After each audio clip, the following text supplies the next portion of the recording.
Okay, and such is the nature of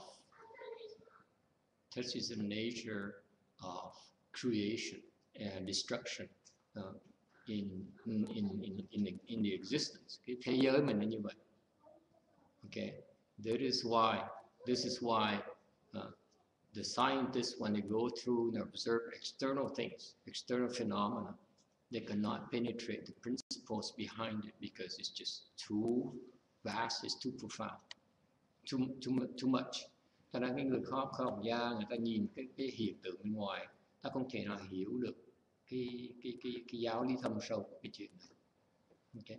This is why in Buddhism, in order to truly have wisdom, to truly understand, to really understand, you need to look inside. Bởi vậy trong Phật giáo, quý vị thiệt sự muốn hiểu, phải nhìn vào trong, đừng có nhìn ra ngoài. Because what happens is that everything that happens inside of you is reflected outside already. Nên tất cả những cái diễn xảy trong cái tâm thần quý vị đó, nó sẽ có sự song song bên ngoài.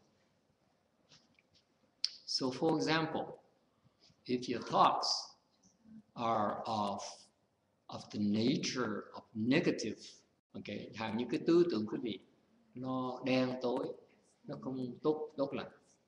Therefore, the external phenomena will manifest to you will be of the similar nature. Thành ra cái tư tưởng mà nó không tốt lành thì những cái hiện tượng bên ngoài đó, mà quý vị sẽ quan sát thấy nó cũng không tốt lành, nó song song với nhau. In other words, if you want good things to happen to you, nói cách khác, nếu quý vị muốn cái chuyện tốt nó xảy ra cho quý vị, then keep your thoughts to be good. Okay, thành nếu quý vị muốn chuyện tốt nó xảy ra cho quý vị, thì quý vị nên giữ cái tư tưởng nó tốt thiện. Any questions about this? Có ai thắc mắc gì không? You accept it? Oh, you are so gullible. Nói gì tin đấy hả?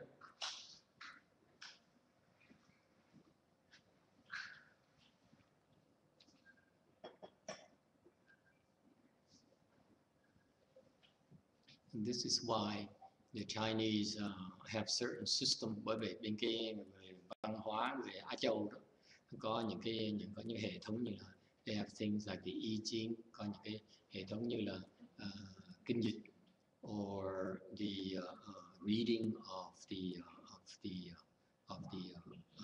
your physical characteristics, hoặc là nhìn qua tướng số, or they have bù qua, they have có những cái loại bói toán khác.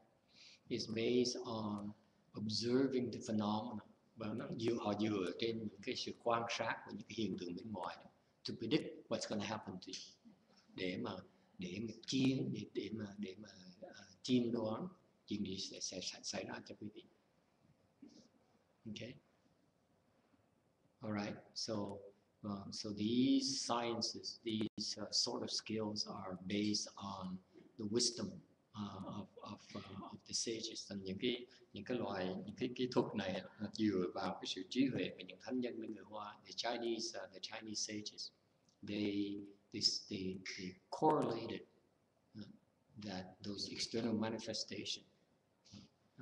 Các vị ngày xưa đó, các cái vị mà thánh nhân bên người Trung Hoa, người ta thấy được cái này, người ta tạo ra cái hệ thống để giúp chúng ta thấy được. Okay.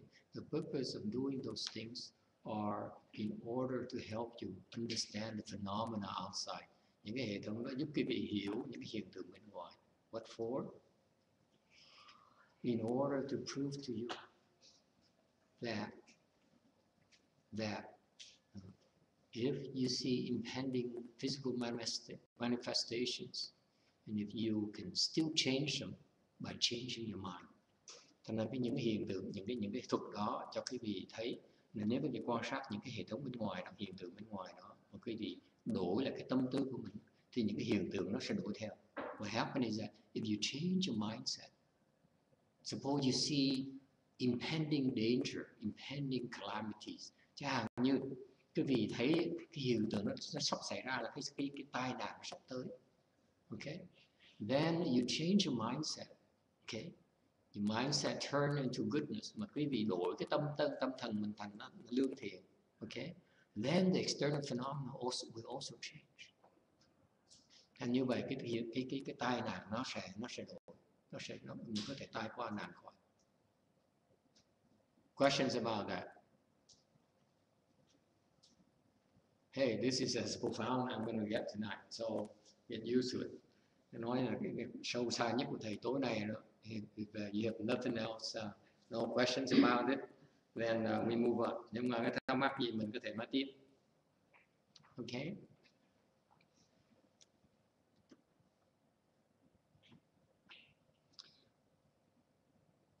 We gathered here to practice chant. Chúng ta mỗi năm họp lại 2 lần, hai cái thiền thất này để mà tham thiền.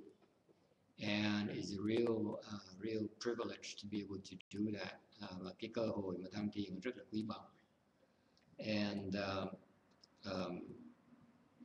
I hope that after I'm gone, it will never change. Thầy hy vọng sau tương lai, sau khi thầy đi rồi, nó sẽ không bao giờ đổi. We just get together, investigate, chant. Mình sẽ trong tương lai, mỗi đạo tràng mình sẽ họp lại mỗi năm như vậy để mà tham thiền. Okay, that's all we do. Just investigate, chant, tham thiền như vậy thôi. Ngoài mục tiêu nào khác cả. Okay. And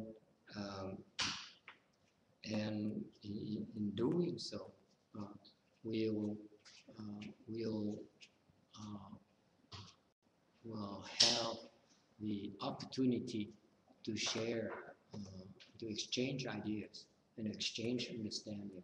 Mình có cái cơ hội như vậy để mình có thể trao đổi ý kiến, trao đổi cái sự hiểu biết, trao đổi những tư tưởng để mà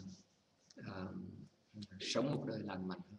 In order to have a healthier lifestyle, to improve our lives, để mà đời chúng ta nó tiến bộ. Okay, so this is an opportunity right now. Those are opportunities for us to bring up your questions. Cái cơ hội để quý vị có những cái thắc mắc, bất cứ chuyện gì có thể đem ra bàn thảo. So you have any questions at all about anything at all? We can feel free to bring it up and ask. Thành quý vị có thắc mắc gì, yêu cầu quý vị cứ giơ tay ra hỏi. Nothing off limits. Không có cái gì mà quý vị phải ngần ngại. Okay. Something that you read about somewhere else about Chan or about some other masters teaching something. Quý vị có thể thắc mắc về những cái gì mà quý vị đã đọc hoặc là nghe ta nói. Okay. Những cái vị thiền sư khác, hoặc là đọc sách này, đọc sách nọ. Or you read something from the sutra you don't understand. Feel free to ask. Okay. Hoặc đọc sách mà không hiểu, có quyền hỏi. Okay. I don't know the answers, but I certainly, if I don't know, I tell you so, and we can do more research. I do more research, or you can help me. We can help each other out. You can help me out. Hoặc nếu thầy cũng hiểu một cái vị hiểu thì cái vị thì hoan nghênh cái vị giúp đỡ ý kiến, giúp đỡ sự trao đổi, sự hiểu biết này để cho thầy hiểu nhiều hơn một tí nữa. I'm learning too. Thầy cũng đang học hỏi. I don't know everything. Thầy không biết hết tất cả mọi sự. Okay, yes ma'am. I was reading sutra. It says about six dust, Yes. roots, and Yes. The one thing is to look for good-looking people is obstruction for practice.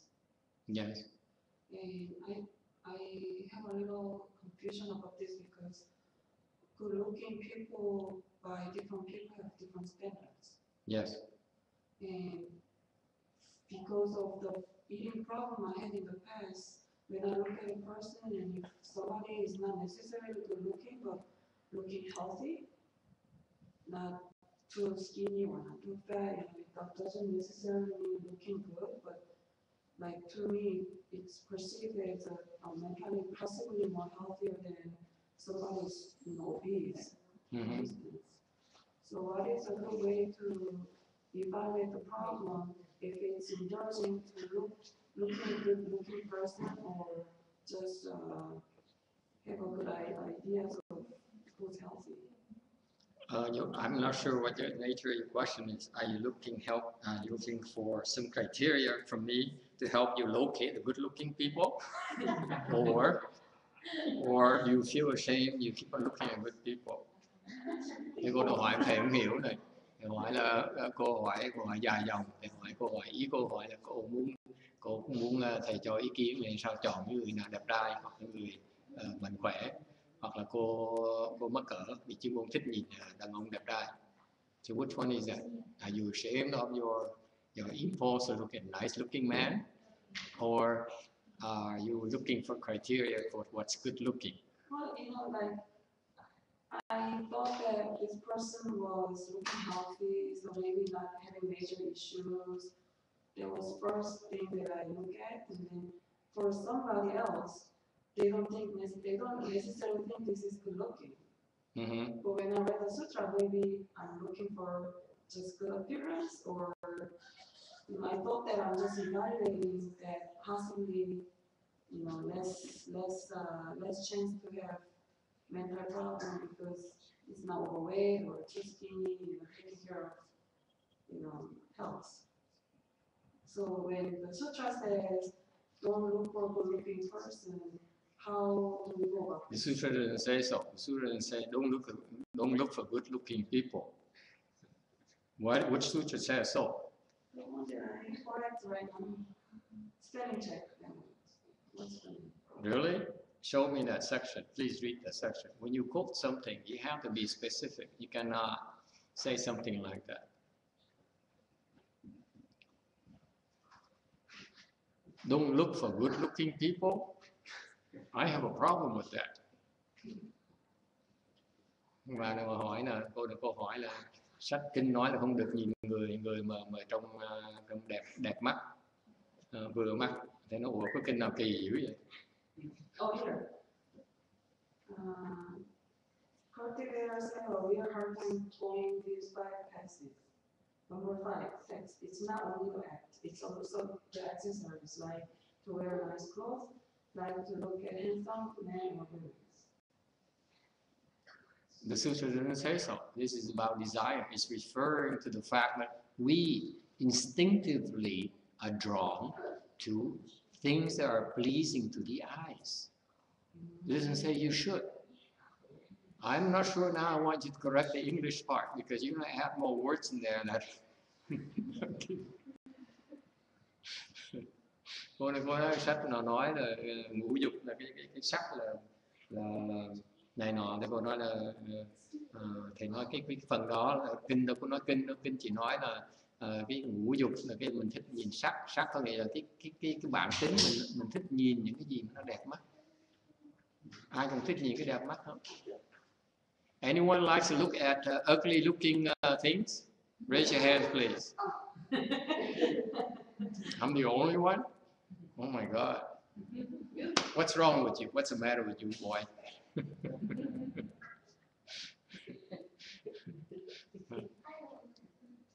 Okay, so what is your question again, ma'am? It's referring to your natural instinct of looking for attractive things, including females. Not only do you like to look at handsome men, you also like to look at nice-looking women as well, don't you? See? Who doesn't? Who doesn't? See? I'll rest my case. So what is the question? So how do we, because it says it's not encouraged to suffer. Nothing worse. Are you kidding me?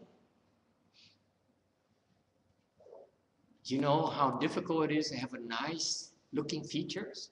Cô nói cái người mà đẹp á, nên kinh điển nói như vậy là không nên là ham nhìn như vậy là không tốt. Thế nó ủa cô sao kỳ dữ vậy? Cô biết một cái người mà có sắc đẹp á, nó khó chừng nào? Do you know how difficult it is to be handsome and to be nice looking?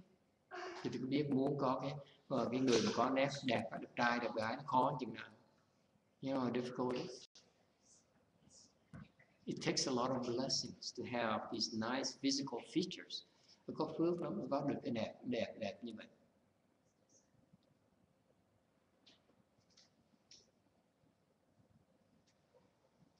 So this is why people are drawn to it, because it's the external symbol of something that is good. What people don't realize is you're drawn to the goodness, you're drawn to the beauty, you're drawn to nice looking things because you actually are drawn to the goodness behind it. Your nature is drawn to it. Anh quý vị biết không? Người ta thích nhìn vào cái nét đẹp người đàn ông đàn bà đẹp, tại vì cái bản tính chúng ta nó bị thu hút với cái đẹp, cái tốt ở phía sau cái đẹp đó. Cái đẹp đó nó phản ánh lại cái tốt của cái tâm tính, của cái chuyện tốt của quý vị. Thành ra mình nhìn cái đẹp mình thích là cái tâm mình thích cái tốt ở phía sau đó. You didn't know that? We are all instinctively drawn to goodness.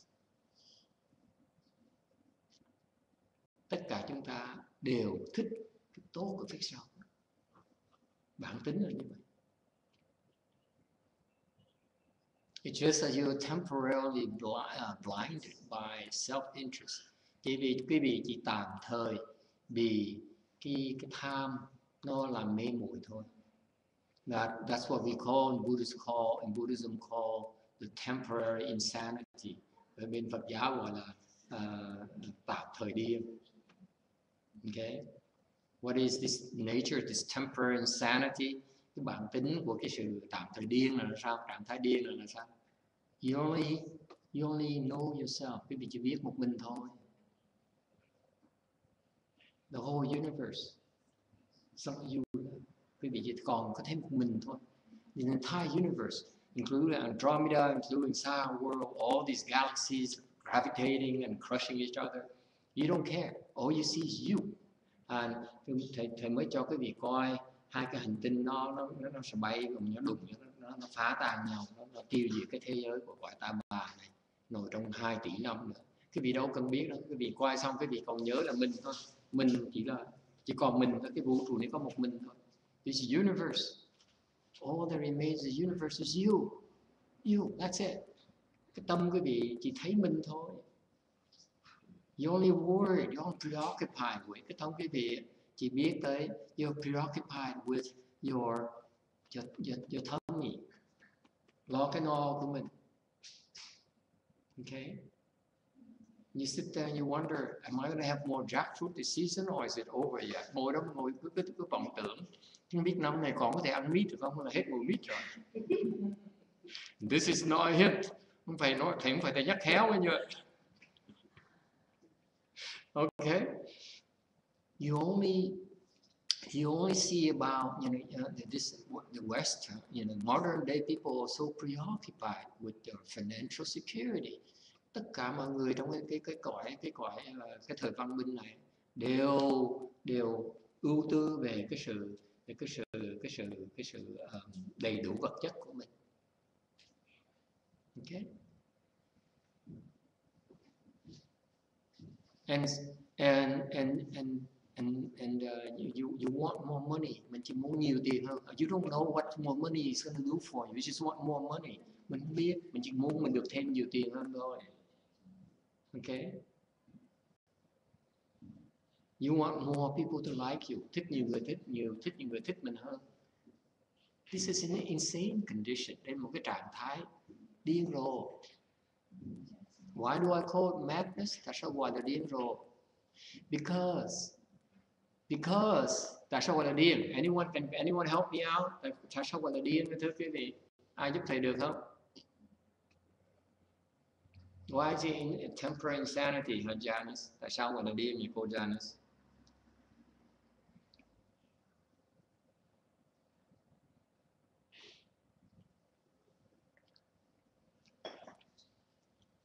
Anyone?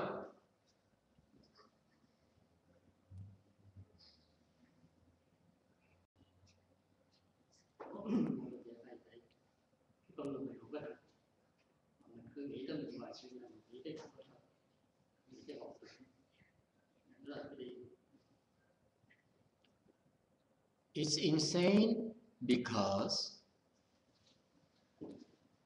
you're losing and you don't even see it. Cái vị làm như vậy là cái vị đang bị thiệt thòi mà không thấy luôn. Thành mới gọi là điên. The Buddhists call it actually the more polite term Buddhism is called upside down. Cái đó thì ra cái tiếng danh từ Phật tử mình Phật giáo mình gọi là điên đảo chứ không phải là điên. Điên đảo. It's upside down. Because you get to the point where you are so self-serving. Chúng ta sống trong một đời chỉ tự lo cái thân mình thôi. You only scheme for yourself. Chỉ lo cho mình thôi. Yes, some of you say, yes, I take care of my family, my loved one. Really? Cái vị có nhiều người nói, tôi lo cho gia đình tôi lo cho người thân yêu của tôi. Tôi nói, có một phần trong đó. But they cannot supersede your self-interest. Okay. Cái đó vẫn là quý vị tự lo bản thân mình trước. It's because you love someone, that's why you temporarily take care of them. Chứ vì tạm thời thương người ta thôi. Okay. Cái đó cũng là tự lo chẳng thương cho mình. Because you actually, by taking care of others, you're actually loving yourself. Cái lo người khác thì đang thiệt ra đang tự thương mình, tự lo cho mình. Right? You taking care of your needs, your desires. Okay. And you get to the point where you're so preoccupied with yourself. Okay. Tới cái độ mà chúng ta chỉ từ mu toan cho mình thôi. So that if others are hungry, are poor, are destitute, you don't care. Chứ đến độ nếu người ta nghèo, người ta khổ, người ta khó khăn, đâu phải vấn đề của vị đó. Right? If they're in trouble, you say, oh, I'm glad it's not me. Nếu người ta gặp nạn, cái mình mừng lắm, cái nó ôm mày chắc, ôi trời, may quá, mình tai to nạn khỏi. Okay?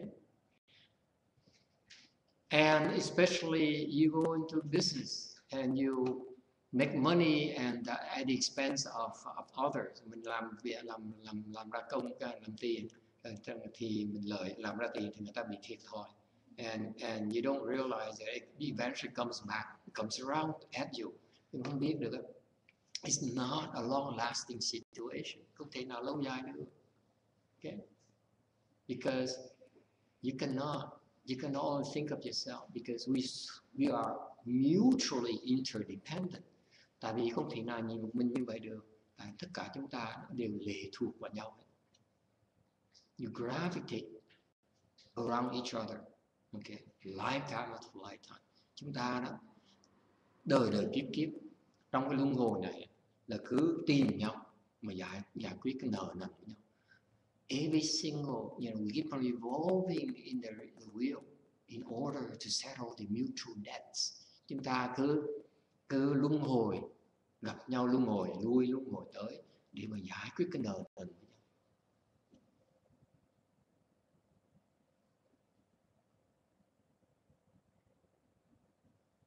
Okay, so if you only see it yourself, nếu quý vị chỉ nhìn cho mình thôi, cá nhân mình thôi, then you forget in the fact that it's very myopic. Nếu nhìn cho mình không thì cái đó là quá thiển cận, không thấy được. Okay, và không thể nó lâu dài này cannot last at all. Okay, any questions?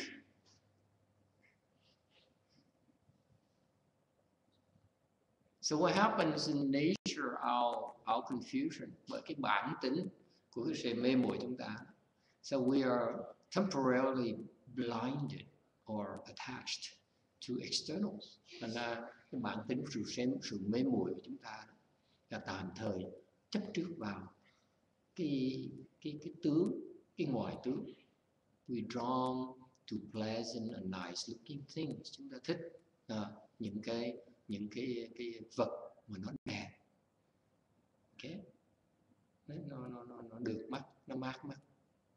That's the nature of form, attachment to forms. Cái đó là chấp vào cái sắc trần.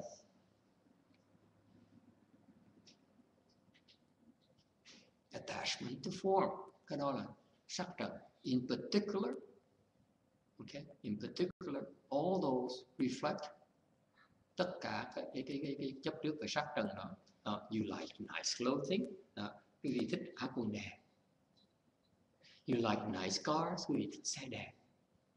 You like nice houses, quý vị thích nhà đẹp. Yeah, you like handsome husband, quý vị thích bồ đẹp. Okay, all those reflect your attachment to sex. Những cái đó nó tượng trưng cho cái sự chấp trước quý vị về cái chuyện tình dục.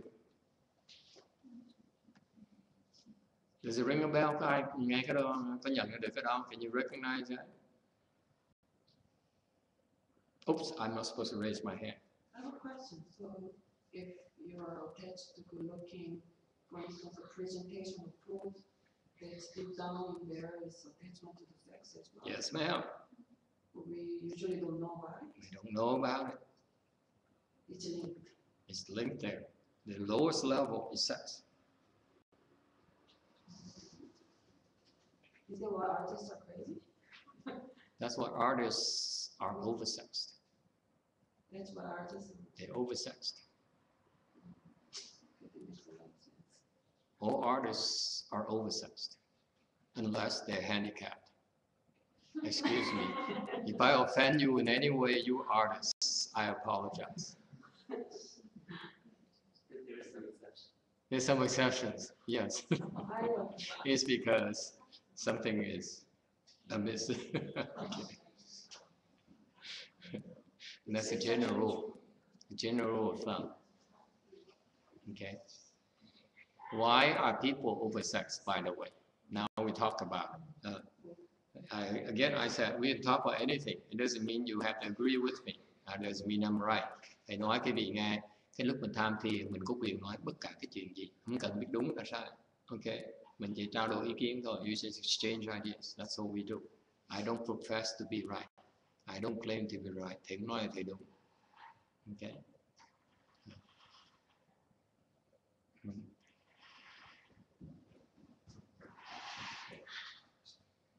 Yes. So all these attachment to the forms actually are linked directly back to the lowest level of desire and sex. Okay. Là tất cả những cái sự chấp trước này nó trở về lại cái chuyện mình chấp trước về chuyện tình dục. Okay. It's an instinct. Cái đó là một cái phản ứng tự nhiên của loài người. We all came here because of sex. Tất cả chúng ta tới đây vì cái chuyện tình dục.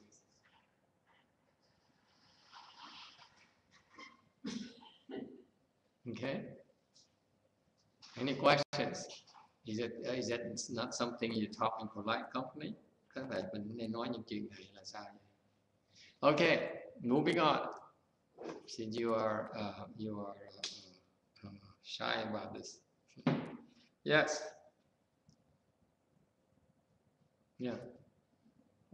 Và thầy, thật ra thầy ở cái giới ta bà này, thầy bây giờ ai nào không theo Thích Ca tu về mai mốt Phật tu rồi xong rồi về đâu thầy?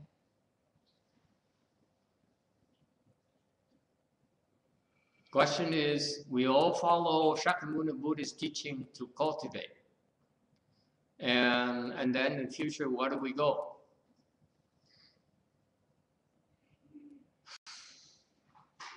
Beats me.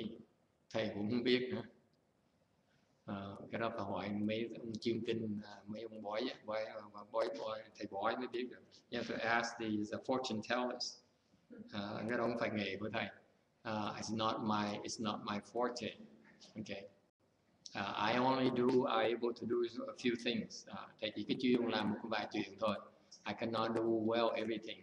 Thầy không làm chuyện, thầy làm hết tất cả mọi chuyện. For example, I'm no good at making money. Thứ nhất, thầy không biết làm tiền. Okay. Bây giờ là Phật thầy, mình niệm Phật A Di Đà thì mình có về Cực Lạc, mình về được một cái thế giới. Rồi Phật Thích Ca nó về thế giới nào? Bởi vì có người ta nói tôi tu theo của Thích Ca, cái tôi tu theo Phật, tu theo người đó. So what she means is that if we recite the Buddha's name, Amitabha Buddha's name, we go to Western Bliss Pureland. And what about Shakyamuni Buddha? So some who say, I only follow Shakyamuni Buddha. Okay? So what is that?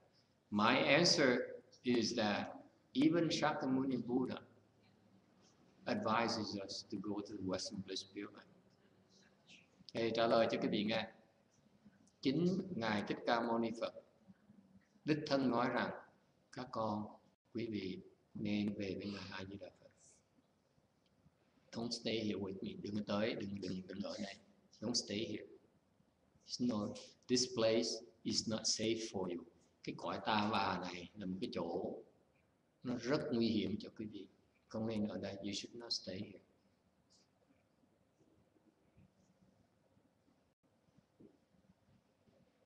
Okay? The reason you stay here is because you have too many attachments to this world. Lý do quý vị còn ở cái cõi ta bà này tại quý vị còn quá nhiều cái chấp trước. You're so attached to your family. Quý vị còn chấp trước về gia đình. Quý vị, you're so attached to your mother. Quý vị còn chấp trước mẹ. Quý vị còn chấp trước vợ. Quý vị còn chấp trước con. Quý vị, you're so attached to your spouse. You're so attached to your children. That's why you cannot let go. Thành quý vị không thể nào bỏ đi được.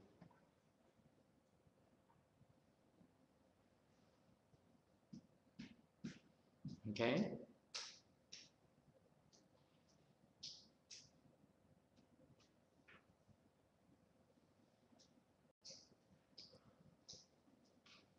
Questions? Trả lời được chưa? Mình không nên ở đây. In conclusion, don't stay here. That's what the Buddha says. Đức Phật nói không nên ở lại đây. It's just too much suffering. Tại ở cái cõi này nó khổ quá. Why are you so attached to it? Tại sao quý vị cứ chấp trước ở cái cõi này? Tại sao chấp trước dữ? Why are you so attached? The Buddha doesn't get it. That's why it's called you are being upside down. Thành ra Đức Phật không có hiểu được. Thành Đức Phật mới nhắc lại các con đang điên đảo mà không biết.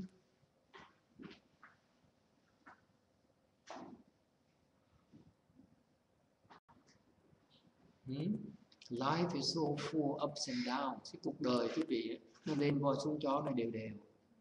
Okay? Am I exaggerating? Quý vị nghĩ là thầy có nói quá lố không? Look at every day in your life right now. Quý vị nhìn cuộc đời mỗi ngày quý vị.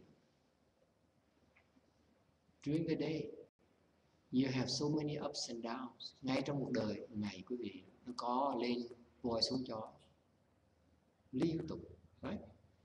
Sometimes it feels good and then it feels bad in the next moment. Lúc mình thấy sung sướng, xong rồi nhưng mình buồn, xong mình lo, and then you worry, and you sad, and you feel good again. Okay, ups and downs like this all day. Cuộc đời mình cứ lên xuống như vậy hoài cả ngày, có phải không? Anyone? Am I the only one? Only two of us. The rest of you are superheroes.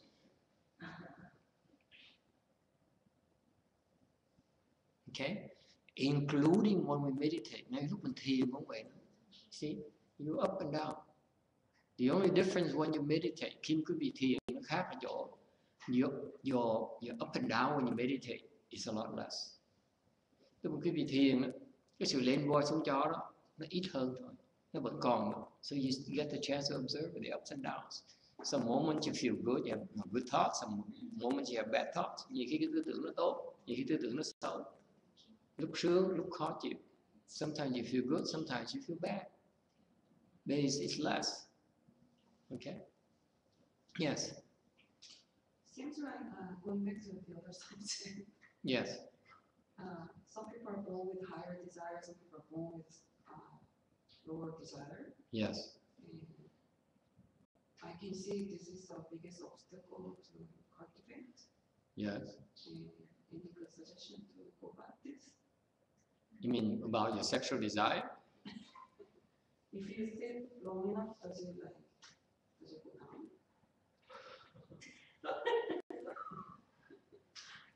This woman is just so blunt. Cái cô này cô hỏi trắng trợn dễ sợ. Cô hỏi có nhiều người mà cái tình dục nó cao có làm sao bây giờ? Includes food design. Include food design, thêm đồ ăn, tham ăn. I haven't solved that problem yet. Thầy cũng chưa giải quyết xong. How do I know? Sao tôi biết được? You should ask someone who has solved that problem. Để hỏi cái người mà đã giải quyết xong rồi. I haven't solved that problem yet. Cá nhân thầy đã chưa giải quyết xong. I have my desire too high too.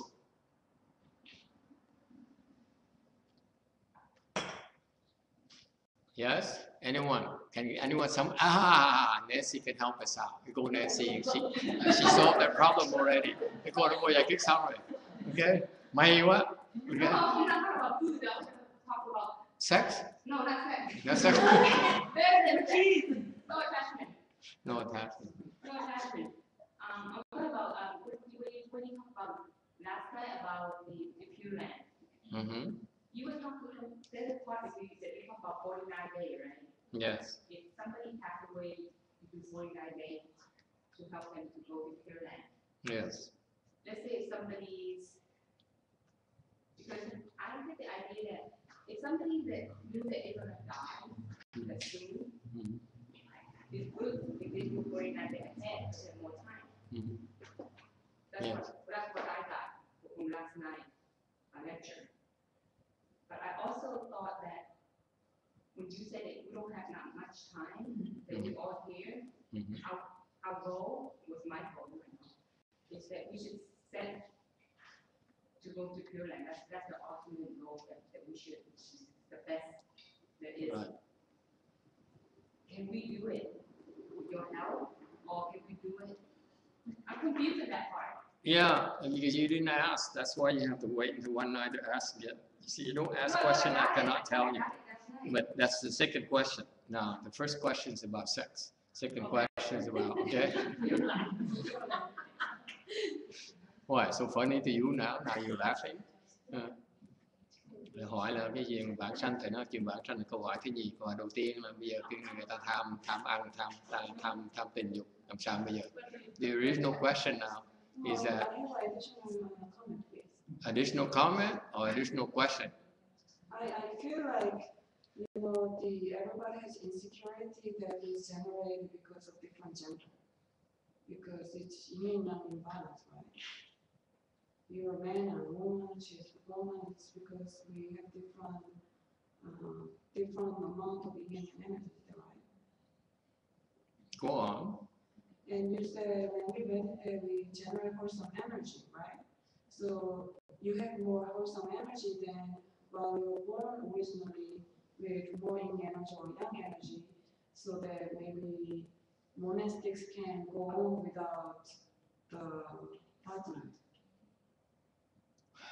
That's maybe I thought. How do we get into monks now? I thought monks are... Well, you started, you see, I suspected it already. We talked about your sex urges. Now it goes to monks' sexual urges.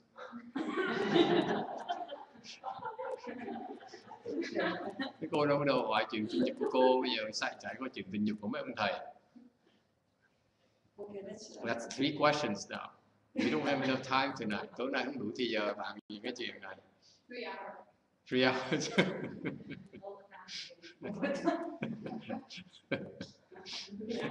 Someone help me out, please. Master is flustered. There's a subject to talk about. Ai phải giúp thầy một tí, chứ còn thầy cái chuyện nguy hiểm, thầy nói tầm bậy tầm bạ, người ta đồn, tùm lum la phiền thầy lắm. If I'm not cautious about this, gonna say this monk he promotes sex and stuff like that. Remember that used to be your Korean counterpart. The man came here, and Peter. I started talking about sex, and he says, "How can you monk talk about sex? How awful!" And he walked out. Don't you remember? You weren't here. Trước cái ông Đà Hàm đó, ông luật sư, trước ông làm luật sư. He used to be a lawyer, and he's very proper. Ông là đàng hoàng, người rất là đàng hoàng. And he came and said, "Oh, I like the way you speak. It's nothing. I like your bluntness. Ông thích mình nói pháp, ông thích ông tại sao? Cái gì mình nói trắng trợn dễ sợ lắm. Sau ngày kia thầy nói về cái chuyện tình dục, ông giận quá, ông nói trời sao ông thầy tu nói chuyện tình dục sao kỳ cục dữ vậy. So he liked my bluntness, and then one day I thought I'd see how far this guy goes about my bluntness. So I started talking about sex. He said, "Oh my God, how awful that you would talk about sex." And he quit. He walked out of it. Bỏ ra nghe, and he now I'm not coming back. You are bad monk. Nó ông thầy này, ông thầy xấu, ông thầy tệ lắm. And then he used to send me a Facebook message. Yeah. And point out what I need to do and on my He knows about everything. He knows about Buddhism more than I do. Ông đọc. Every time he goes to the temple, he brings about 7 books on Buddhism. Mỗi lần tới chùa đó, ông đem 7 cuốn sách về Phật giáo. And when he would read, I sit out there, all the stone tables, mấy cái bàn ở trước đó, mà bà con mà ngồi được. Okay, and he read these books. Và I'm lecturing. Lúc mà thầy giảng pháp, nó ngồi kia đọc sách. People ask me why he would drive all the way. He sit there and just read another comment. He feels peaceful here. He feels better here. He doesn't even realize. Ông tới đây tạm thích cái chùa không khí nó yên lặng. Thầy ngồi đọc sách nó thích lắm. When you go to a peaceful place, you read sutras. You absorb more. Tôi tới một cái chỗ mà thanh tịnh, quý vị đọc kinh đọc điển, quý vị hấp thụ nhiều hơn. And he didn't even realize it. Okay? Because when your mind is not as agitated as you at home, you can absorb the teaching a lot better. Thành ra cái tâm quý vị mà không dao động như quý vị ở nhà đó, thì cái tâm quý vị thì hấp thụ cái giáo ấy sẽ hiểu được nhiều hơn. That's what happened to him. Okay, he enjoyed it. Anyway, so the things I'm not supposed to talk about. Thì có những cái chuyện thầy cũng đến nói. Okay, so my boys will talk to you about the sex thing. Thành mấy ông này không được nói chuyện tình dục cho quý vị nghe. Theo con thấy thì cái tình dục. See, this guy is fearless. Cái ông này không biết sợ đó. Tình dục giống như là ham muốn thôi, giống mình ham ăn cũng được vậy thôi. Nhưng mà có nhiều người nếu mà mình nghĩ rằng nó làm phiền mình không control nó được, phải không? Nó làm control mình phải chạy hầu cảnh hoặc là tiền bạc hoặc là cái gì đó làm cho mình rất buồn, nhưng mình kiểm soát không nổi. Thì trong kinh Phổ Môn có nói rồi, nếu người nhiều danh dục thường niệm cung kính qua Thế Bồ Tát tiện đắc đi dục, người nhiều tánh ưa giận hờn mà mình biết bậy mà mình control không được, thì Đức Cha Đi dạy mình thường niệm cung kính qua Thế Bồ Tát tiện đắc đi sân, mình không có sân nữa. Mà mình ham muốn, chẳng hạn mình ham xe, ham nhà, ham quần, ham áo mà nó làm khổ mình không control được, thì Đức Cha dạy mình là thường niệm cung kính qua Thế Bồ Tát tiện đắc đi dục là mình sẽ được cái đó. Quan Âm rất là từ bi. Cái đó không phải là xấu mà mình cảm giác cái đó mình không control nổi thì mình xin ngày không cho vậy không có ngon đó. Có Phật có để hết thuốc của mình rồi mình cũng thấy mình chưa biết uống thôi. So he says when you have sexual desire, the sutra says you recite one yin's name, it will help counter the effects. Yeah, so that it reduces your sexual desire. That's true. Cái đó đúng. One yin, you recite one yin's name. If you have sexual urges, you recite one yin's name, it will die down. Lúc mà có những cái chuyện mà có những cái sự thúc giục như vậy mà niệm Quán Thế Bồ Tát sẽ mất. That's a fact. Cô nói vậy mà tại sao mà tôi chưa biết? This lady here, we will not mention her name. She's from Mexico. She says, "How come I didn't know that before? Why didn't you tell me before?" Có nhiều người nghĩ cái đó là dơ giá, họ không dám niệm trong kinh Phật Thích Ca dạy ở đây mà. Thậm chí ngày hôm qua phụ nữ ra sanh đẻ cạnh tuần đó, dơ giá vậy đó, mà làm ban máu huyết mình lên, cứ là lớn là Nam Mô Phật Tát, không có sợ dơ vậy, ngày cũng tới rất nữa.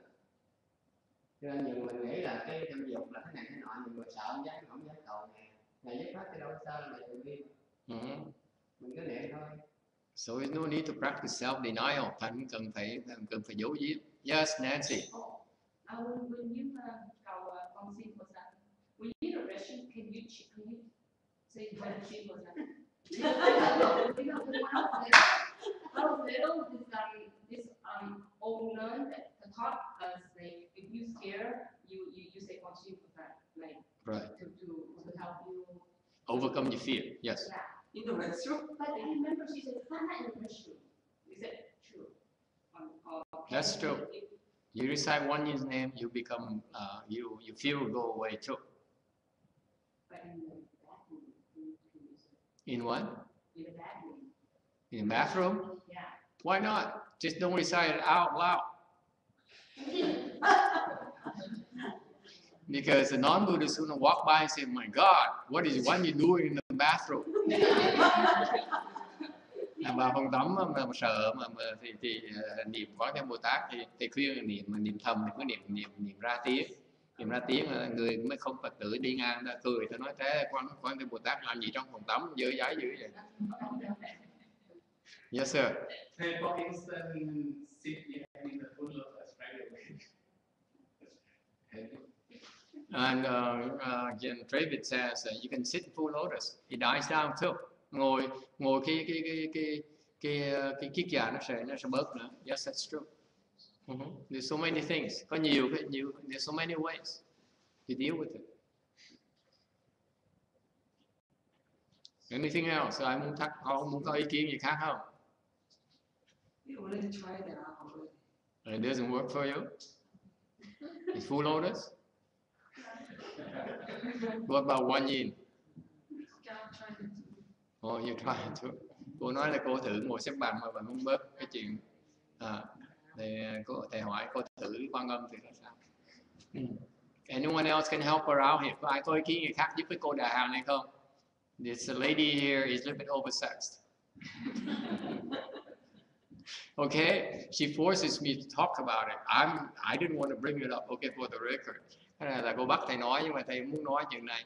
I'm proper, thầy đàng hoàng. My question is, if somebody is naturally born with higher desire, it's harder to cultivate.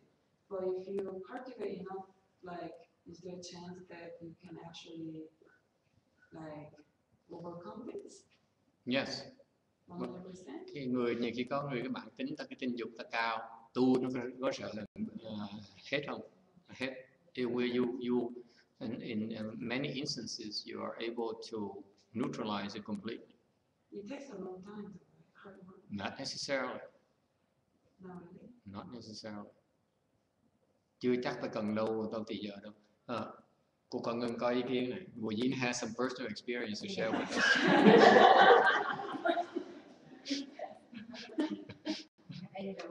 Kinh nghiệm riêng tư nói ra cho đại chúng nghe. Tâm mình không có loạn nó mình niệm rất là có phản ứng cho mình. Nếu khi mà tâm loạn niệm mới là quan trọng, còn tâm không loạn niệm làm cái gì? Không, tâm mình thành tâm mà tâm mình không có loạn nó niệm nó có màu niệm nữa. Tâm mình loạn nó mình niệm không có ra.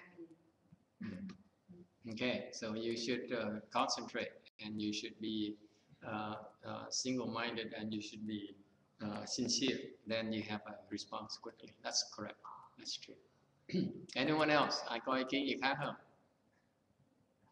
The problem is still there's someone here in our audience is oversexed, and cái vấn đề là có một người nặng chuyện tình dục. What to do about it? Làm gì bây giờ?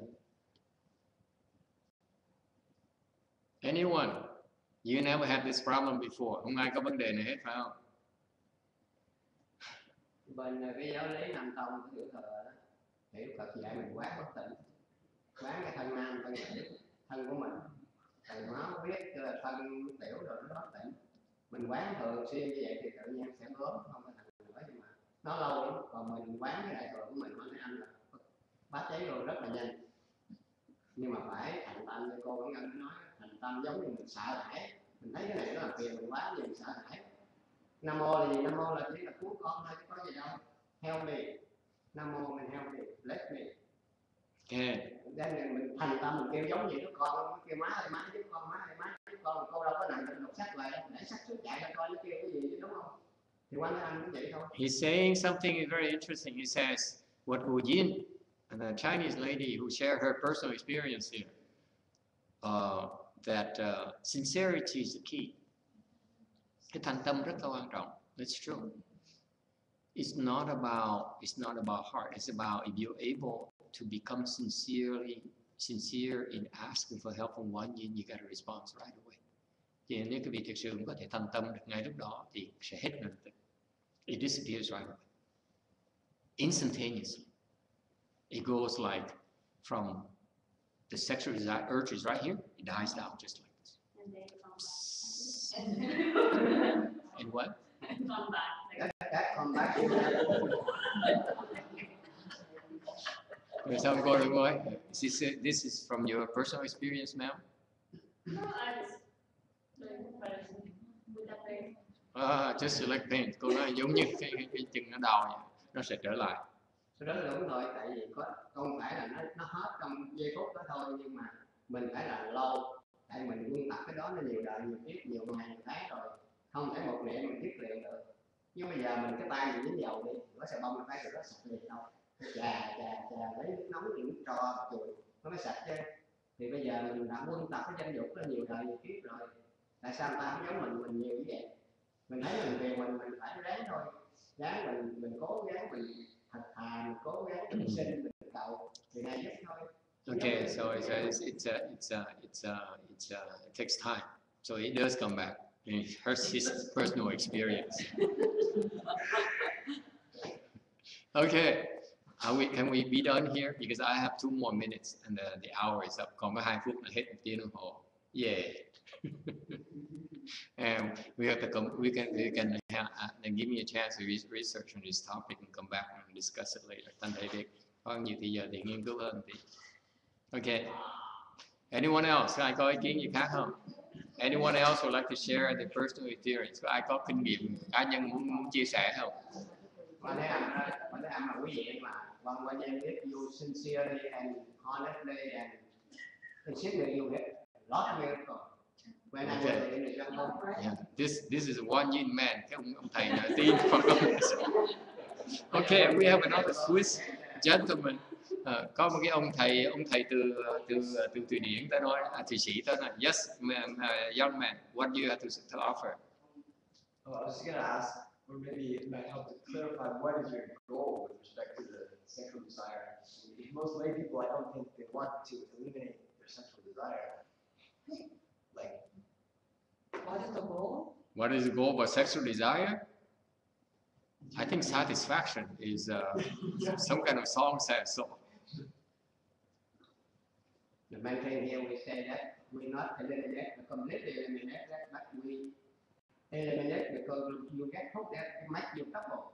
You cannot control it. You like to eat too much. It bothers you. Want to stop it. Eat regularly like normal people. We not say we completely delete it. So what is your goal, man? What do you want? Please answer him. Find peace. Find peace. Not like, like if you indulge in desire, you end up suffering. But if you have the power to choose when you need. I'm not sure we want to go deeply into this because none of us has this problem with yours, right? Mình không cần bàn thêm, tại vì mình không ai có vấn đề này hết. We don't have any problem like this, do we? Come on. No? Everybody has this problem. Only 2 of them have the same problem.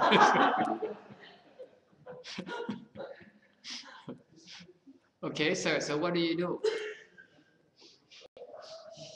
I just felt that it might make a difference if, your sincerity, if you really want to reduce or eliminate sexual desire, if you sincerely want to, you have a better time. If you're not, really motivated to do that. Like I know previously as a lay person, I wouldn't have really felt motivated to try to reduce that. I feel like, well, that's a part of my life. I don't want to eliminate or reduce sexual desire, but I forgot the children here in the audience. It's not a good time. Mấy quyền có ông nít ở đây. Yes, sir. I mean, sexual desire, it's channeled differently, it can be transcended. Very good. So it can be, excellent. Like sexual energy can be created. It's an energy, first of all. Huh? Sexual desire is a form of energy. Yeah, it can be redirected. Ah, very good. Transcend to what? You have potential, young man. Look like in year 2000 in some people, one guy. He killed one university student, female student, and about 6 weeks later, he feels so desire to find another person. So he go to the liquor and he walked away the woman out of the liquor. He kidnapped her and he make it the second time. Cô nói Pháp, ông nói giỏi lắm. Ông nói là cái tình dục là một cái loại sức lực mình có thể đổi, chuyển hướng. Thì nó sẽ khen giỏi, rất là giỏi.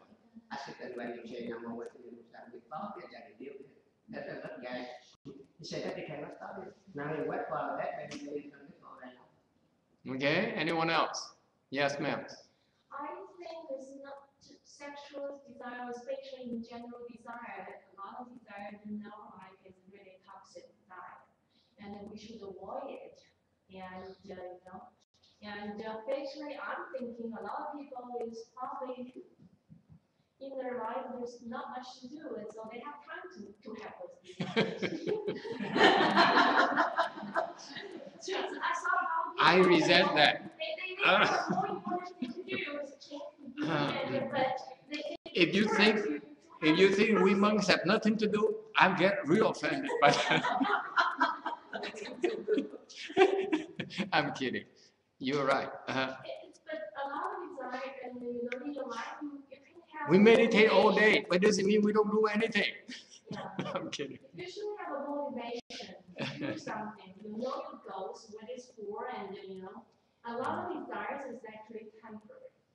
You feel Good, very good, excellent. But it's after that. And Excellent. Excellent. Even painful after that. You see, this is why it helps for you to be open-minded and share your feelings about it. Thành thầy khuyên quý vị lúc mà nói Pháp, quý vị cứ thoải mái mà nói cái tư tưởng của mình, phát biểu ý tưởng của mình. Because her point is very good. Khía cạnh cô này hay lắm. She says the key word is what? Temporary. Temporary. That's the key word. Beautiful. Cái câu này của cô nói một cái câu rất là quan trọng. Tạm thời. Temporary. That's all there is. The sexual urge is by nature is only temporary. Nó chỉ tạm thời thôi. I remember a Sri Lankan Hershap came to me 2 years ago. Có một cái vị hòa thượng người Tích Lan tới giới thiệu với thầy. Học trò ông, he says, I want to send my students to go over and learn Mahayana from you. Tôi giới thiệu mấy cái người thầy trẻ Tích Lan qua để mà học cái pháp đại thừa mình. Okay. And so I talked to him, thầy nói chuyện. They said, you know, I noticed that you Sri Lankan monks live the home life very early. Thầy nói là tôi để ý thấy mấy cái thầy Tích Lan cái vị là xuất gia rất là sớm. Very early.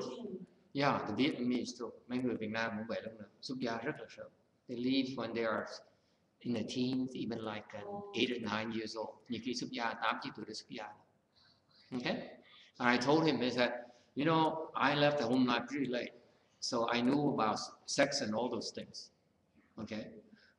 I'm not as curious about sex as the one who has no experience. Thầy nói cái cá nhân thầy đã có chuyện tình dục rồi, thành ra thầy không còn có thắc mắc như mấy người thầy trẻ nữa. Okay, it's a real thing because the young monks, the young nuns, they have these things and they on top of it they're curious about it.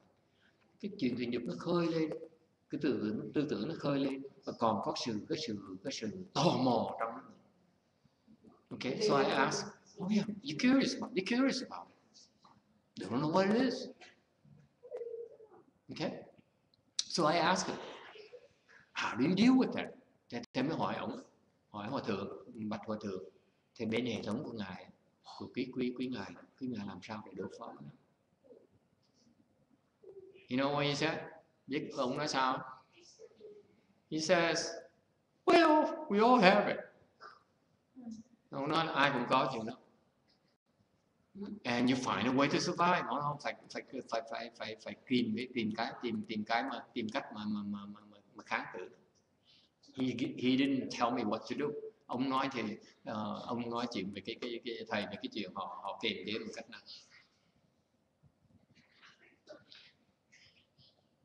Unless you are prepared to face the problem head on, you're not going to be able to fix it. Nếu quý vị mà không chịu đương đầu với nó, dám nhìn thẳng vào nó, thì quý vị không thể nào giải quyết được.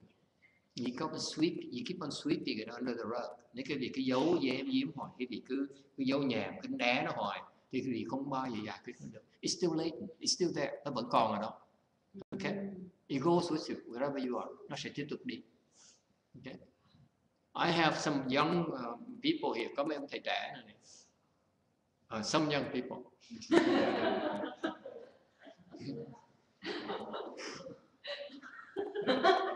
And they're going to be faced with this problem. Mấy cái ông thầy trẻ này sẽ gặp cái vấn đề này. Okay? Until the rest of life, cho tới cuộc đời, tận cuộc đời họ. It's just like you, giống như quý vị. Okay? Yeah. Yes. Con thấy những người tu hành đó, bất cứ ai cũng đi theo. Mình đi đứng nằm rồi mình đừng có nhìn sao quá, đừng có con mắt đó đi đó đĩa là thấy là không có được. Và mình nhìn gần một chút là mình sẽ không có những cái chuyện đó đâu. She says according to our comportment, the Buddhist comportment, you don't want to look, you don't want to scan, you don't want to look too far, you want to mind your business, then these problems will not be as bad. Nó có lý, it makes sense. But let me tell you about one thing, để thầy cho con cái ví dụ này. I don't know you notice that. Không biết thầy có biết là thầy quý vị có để ý chuyện này không? You go to a steakhouse, quý vị tới ăn thịt beef steak. Okay? You go out with your friend, tới đi chơi với bạn bè, okay? And you go to a steakhouse, tới ăn beef steak. And you drink beer and drink wine, something like that, rồi uống bia, uống rượu. And you come out. Have you noticed within half an hour you have sexual urges? Quý vị để ý không? Nổi trong nửa tiếng sau, cái tình dục nó khơi lên. You notice that?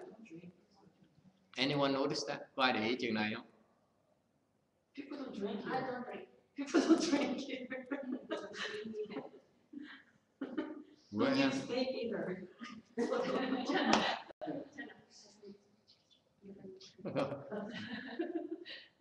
Mình đi ăn thịt bò thì mình beef steak xong mình uống rượu uống bia, từ ngồi trong nửa tiếng sau cái tình dục nó khơi lên. Yes, you. Yeah, I just feel like if I eat meat, like it gives more desire to more sexually become more sexual. Okay, so people said tell me, no, we don't eat meat. Mấy người nói thầy, tôi không ăn thịt. Disgusting. Dạ bộ. Yes, sir. You go, huh? What? Huh? We're in the middle of Chanchi, sir. In the army. Yeah, army. In the army, they do push-ups. Yes. Oh, push-ups. Ah, excellent. Oh, wow, that's good. Yeah, that's it. Very good. That's good. In the politics, Uh-huh. they guide The chief. Yes, and they actually do the thing as well. They have many tools. That's actually a good thing for them. Okay. They want Shh, this is Buddhism. Don't tell them that I don't want to lose clients. Let me translate for them. That's very good. Nói là ông này ông nói là ông có cái kinh nghiệm như vậy. Lúc mà đi lính, họ bắt hít đất 2.000 cái là nó tiêu ngay lập tức. You do 2,000 push-up, it's gone so quickly. Okay. hoặc là họ nói là cái bên đạo giáo họ có cái loại họ luyện khí, cái khí nó sẽ thành than đó luôn, rất đúng. Thì nói đều đừng có nói người ta biết là tu Phật giáo, tu mất khách bây giờ. Yes. Anyone? Anything else? It's a Taoism. They have these ways. They manipulate the chi, or they manipulate the other form of dharmas as well. It actually neutralizes very quickly. Oh, I need to know this. Yeah, but only for men, though. Some of them is only for men. Anyone else? Very good. You see, there's so many things. But the point here is that there are cases, there are conditions where actually they will make it conducive for you to give rise to sexual desire. Nên thầy nói cái hoàn cảnh, cái duyên cái gì nó tạo ra cái chuyện như đồ ăn. My point is that food, cái đồ ăn. Okay? For example, I made fun of you because I talk about sex and wine. Thầy hồi nãy thầy đùa với cái gì là cái chuyện thịt bò với là rượu với bia. Okay? Actually, if you eat things like cheese and butter,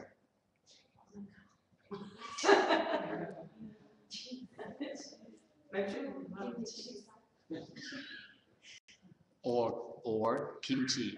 I'm kidding. Quý vị có thể ăn những cái đồ ăn nhà như đồ ăn béo như là bơ, sữa với lại phô mai, nó tăng cái tình dục quý vị. It's funny because I have a 70 disciple in his 70s. Thầy có một ông đệ tử 70 mấy tuổi. And he says, he admits to me, he says, I like to look at women. Ông 70 mấy tuổi. Yeah, 70. He says, I see a good looking woman, I go like this. Every single time. He enjoys it too. Ông thu thật cái thầy. His own disciple, my own disciple, yeah. Trust me. My own disciple. He's very high level. Cái ông đó công phu cũng cao lắm. Okay? He's in his formless realm already. Ông trong cái vô sắc giới rồi, định rồi. His level is the formless realm. Samadhi already. Mà mỗi lần ông gặp một phụ nữ mà đẹp á, là ông cứ nhìn, ông chạy theo hoài. He does it all day long. He likes it. He's proud of it.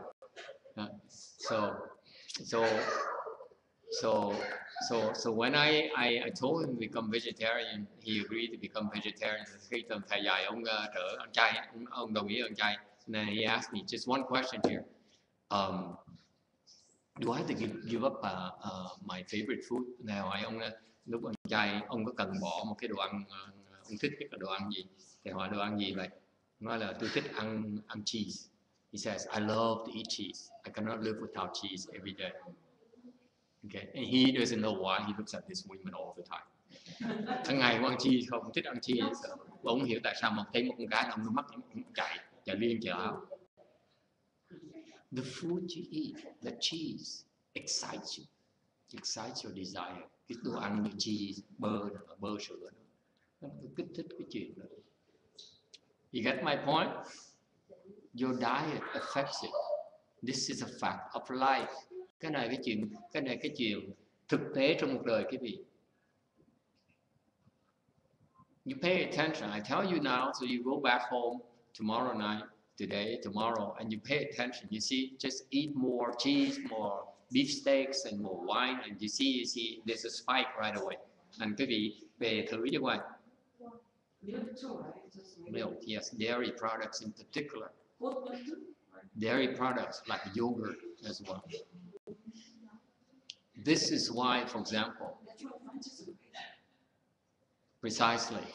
French always talk about sex in lunch. Yes. I couldn't understand. They are crazy about it. They cannot help it. They cannot help it. Yeah. I know we bad mouthing you people, but you know. I even asked why. Như người Pháp đó, người ta cái chuyện tình dục nó cao lắm, tại ăn bơ sữa nhiều quá. This is way too high. The food is way too high in butter and cheese. So time is up. We'll have to continue this tomorrow. Thôi mình sẽ ngày mai mình nói chuyện tiếp. Okay, time is up. Now it's back to meditation. Mình trở về thiền tiếp. Yes? Cười. No? What? No more cheese? And we have a young lady here. We will not going to mention her that she's Mexican or anything like that. She's cheese, cheese, cheese. Cô nữa nó cười, cô nói nghe kể tới đây cô gật gù, cô nói thế là tôi đó, thế là tôi ăn cheese hơi nhiều một tí. You have to watch your diet. Thành cái đồ ăn mình nó ảnh hưởng tới cái chuyện này. Okay? Good to know. What's another one? Một cái khác nữa là gì? Too much sleep. Ngủ nhiều quá. Too much sleep. Ngủ nhiều quá. Nó sẽ lên. Okay? Too much rest. Nothing to do. The same line. Ngủ nghỉ nhiều quá. Không có chuyện gì mà làm. Regularize that. Okay, see. Okay, what else? Chuyện gì khác nữa?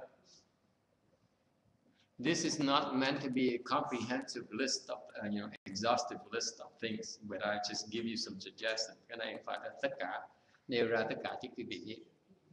It's a fact of life. Thì nói cái gì cái này là cái chuyện sống thông thường của quý vị. Của tất cả mọi người, all of us have go through this. Tất cả mọi người đi qua những cái giai đoạn như vậy. Okay? Yes? Cái này là mỗi người mỗi cái nghiệp đó. Mỗi người mỗi cái nghiệp nó khác nhau.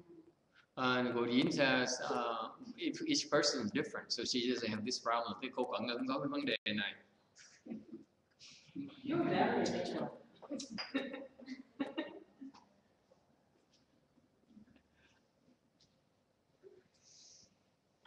More than she thinks. Nhiều hơn là cô tưởng. It could be your sexual urges could be as obvious as sexual desire, or it could be something else. Quý vị không biết đó, cái chuyện tình dục đó nó có thể lộ liễu như là một cái tư tưởng dâm dục, hoặc là nó có cái chuyện khác mà quý vị không biết. I'm not going to tell you everything. You figure it out. Thầy nói hết tất cả, thì quý vị ngồi thiền quý vị sẽ thấy. When you meditate, you see it. Quý vị sẽ thấy được cái đó. Okay?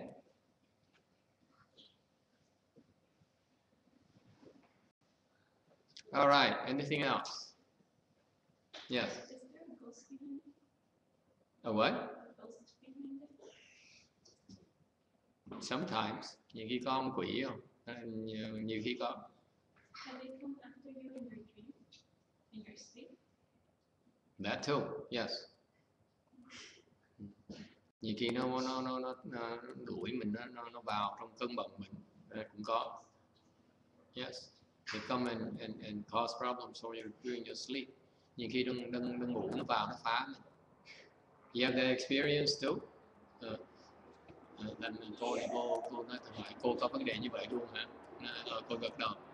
Yes. So the point is this. One more thing I will tell you. Câu chuyện khác thầy nói cho các vị nghe. It also has to do with the cycles in your life. Nhiều khi nó có cái thời gian trong cuộc đời cái gì. We go through cycles. Cuộc đời chúng ta nó qua những cái chu kỳ. The cycles where the sexual urge will increase, and the cycles are this very little.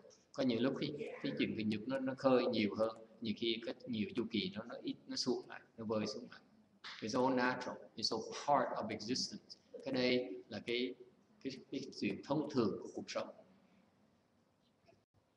Okay? So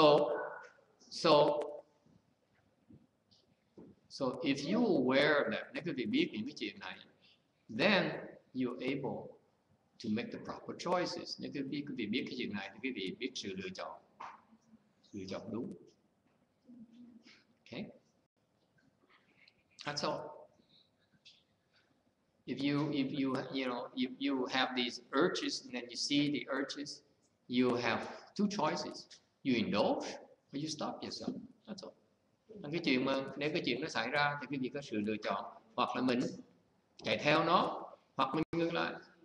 It's all under your control. Cái đó là tự dưới sự quyết định của quý vị. Yes. Chúng ta say that you can have proper sex. What's the meaning with proper sex? It's good sex. Yeah. Can you elaborate? Yeah, proper sex is that a lot of things like you're supposed to have sex with your spouse only. You're not supposed to have it too often, and to have it excessively. Like there's something like improper times for sex. There is improper frequency, improper places. Thành ra cái chuyện mà tình dục mà trong cái Đức Phật dạy là có không nên quá lố. So the point is moderation. Okay, là không quá lố. Và kinh còn nói là có đúng thời, đúng chỗ. Okay, đúng với cái người bạn mình. Okay, so that all those things. Okay, but the bottom line is that as far as Buddhism goes, I'm going to have to lay it out on you. Thành cuối cùng thầy nói cái gì nghe. Okay, sex will kill you, will bring you closer to death. Cái chuyện tình dục á, càng có nhiều tình dục hơn thì càng chết sớm hơn. The opposite works for Chan. The more Chan you do, the longer you live. Thiền thì nó ngược lại, vì càng làm nhiều thiền thì càng sống lâu. Okay, that's the point out to you, the countermeasures. Thành trong Phật pháp mình biết để mình biết đối phó đúng cách. So the point here in Buddhism, we talk about everything, we point out things, everything, because there's countermeasures. Nó có cái sự có cái phương pháp để mà đối trị đó.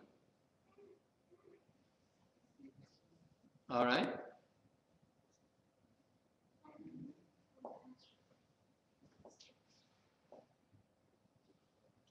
Yes. I was just going to say, once it became clear to me that it's just really, it's getting in the way of my longer-term goals, that to develop any kind of wisdom, it's just, the sexual desire is an obstruction. Once I was clear, and I said, oh, this is something I need to reduce and ultimately eliminate, then I felt like I got a lot of support from all these new dharmas that you discussed. So it was that, and that challenging to kind of let it go. Don't talk like that. You're going to be in trouble. Ông nào ông nói, tại vì khi mà ông hiểu rằng là cái mục tiêu lớn của ông là muốn mở trí huệ, mà cái chuyện tình dục nó sẽ đi ngược lại cái chuyện đó, mở trí huệ. Thành ra ông thấy những cái pháp mà học tu ở chùa giúp ông đối trị được những cái chuyện, những cái nhu cầu đó. Thì thành ra ông thấy rằng kinh nghiệm cho ông thấy rằng cái sự kiềm chế nó không có khó. Thầy khuyên là lập tức thầy nói không nên nói như vậy. Một khi ông mà dám nói ông sự kiềm chế nó dễ dàng như vậy, ông sẽ chết. Nó tới nó quậy ông chết luôn. If you dare say is that easy to control it, you're going to be in big trouble. It's not easy to control. Always be humble. It's very difficult to control. Cái chuyện mà kiềm chế là chuyện rất là khó. Very, very difficult. So far, you haven't had a big test yet. Hiện bây giờ đó, chưa có gặp cái sự thử thách lớn. Okay? That's part of the test. Cái đó là đối trong thử thách luôn. They lower you into thinking that's under control. Nó cho cái vị lầm tưởng rằng là mình đang có tự chủ. Thì khi nó tới một cái là trở tay không kịp. When the big test comes, you fall. Gãy ngay. Be humble. When you cultivate, be extremely humble. Tu hành phải biết khiêm tốn. Con có nghe một vị thầy nói là hòa thượng YongHua cho vị thầy nó một cái pháp để tu. Thì vừa sửa soạn vô tất thôi, xuất hiện rồi. Tới ông thầy đề nghị cho không sợ đẩy ra rồi vô thất cũng một cái dạng được nó lao một cả ngày cũng được, pháp của nó ra là Phật sự thú thật luôn. Phật nói ta biết rồi, lúc ta đang uống trà đó ốc cái chén trà cái này mà mày mới thoát đó, không nó ăn là mất xác luôn, chứ không phải mà nghĩ cái đó không nhẹ đó. Mà nữa nói tao biết hết rồi, lúc đó là đã úp cái chén trà xuống thì xong đó, chứ không phải mất xác luôn để chứ không phải là phạm giới không đâu, để sợ. It's very tough, one of the toughest tests in life. One of the toughest tests in life. Tôi nói cho quý vị nghe, cái chuyện mà cái thử thách về cái chuyện tình dục là một trong những cái thử thách mà lớn lao nhất trong cuộc đời quý vị. Remains one of the toughest tests until you become fourth stage Dharma. Trong những thử thách lớn nhất cho tới khi quý vị thành tứ quả, tới thành giác ngộ. One of the toughest. Remember, the Buddha, before he became a Buddha, he passed that final test. Vì đừng có quên, Đức Phật trước khi thành Phật phải qua cái thử thách đó. That's the toughest final test he has to face. And how tough it is. Even the Buddha had to pass that test. Final test. Đừng có quên chuyện đó. Đức Phật, cái thử thách cuối cùng của Đức Phật trước khi mà thành Phật là cái chuyện tình. Nó khó như vậy, it's how difficult it is. Nó khó dễ sợ. Be humble, phải biết khiêm tốn. You nowhere near that state where the Buddha, you're about to become a Buddha yet. Anyone about to become a Buddha? Ai sắp thành Phật chưa? Huh? It's very tough test. Nó rất là khó, rất là khó. And that's why I remind you, all of you again, be humble all the way until you become a Buddha. Thành khuyên quý vị, phải biết khiêm tốn cho tới khi quý vị thành Phật. Khi nào cũng khiêm tốn. Always be humble. Because as soon as you become arrogant, you say, I'm successful. Quý vị nói, cái chốc lát khi người nói là tôi thành công, I made it. Tôi thành công rồi. I got it. Okay? Tôi hiểu rồi. I've succeeded. I'm rich. Tôi giàu rồi. That's when things starts to unravel. Lúc đó nó bắt đầu nó bể. Nó dễ sợ. This is why I see invariably from time and time again. Thầy thấy chuyện nó xảy ra tất biết bao nhiêu người. Okay? Because that thought of arrogance, let me remind all of you again. Thầy nhắc cái gì này. Mỗi người nhớ này. Cái tư tưởng mà kiêu ngạo nó là tôi đã thành công rồi, tôi đã xong rồi, là cái đó là cái quý vị bắt đầu nó sụp. As soon as you have that thought of arrogance, that's when it stings. We start breaking up for it. Dễ sợ như vậy. Okay?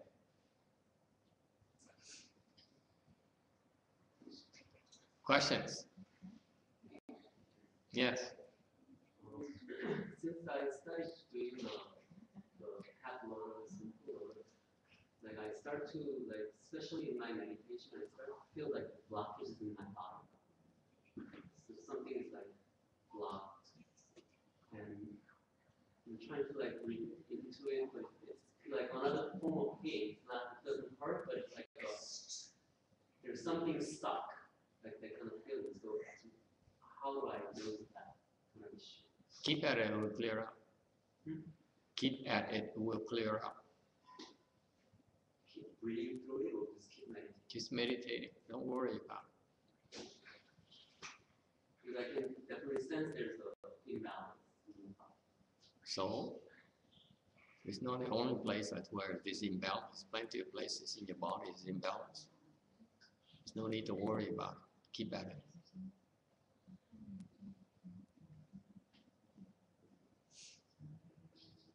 No need to worry. You worry too much.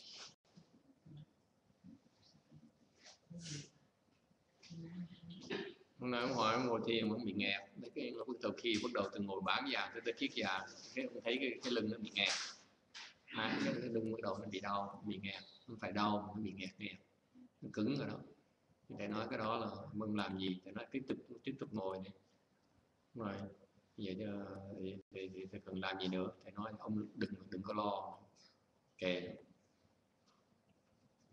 ông lo quá này. Ông này cứ muốn biết, muốn cứ lo cái này lo cái nọ. Okay. Lo làm gì? Chỉ lo ngồi thôi. Yes. Master, not doing chant for healing or life, but with chant, can we healing past life too? You mean can we see other in the past? Yeah. Eventually you will be able to. And you can healing that past life? No. It's different. Okay. Ngồi thiền lâu từ từ sẽ thấy cái quá khứ của mình. Câu hỏi gì mình giải quyết quá khứ được không? Thấy là thấy mà có giải quyết được là chuyện khác. Okay. Sometimes you see the past because you receive help. Sometimes you're able to see it yourself. Nhưng khi mình thấy được quá khứ, ta nhờ có được Bồ Tát Phật tới giúp mình thấy được. Có những khi mình thấy được cái sức mình thấy được.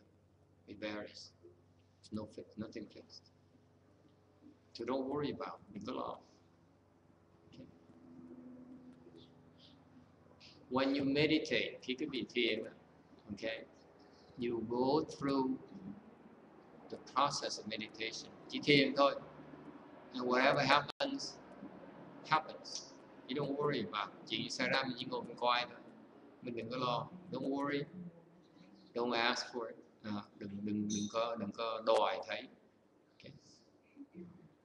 Don't ask for a good state.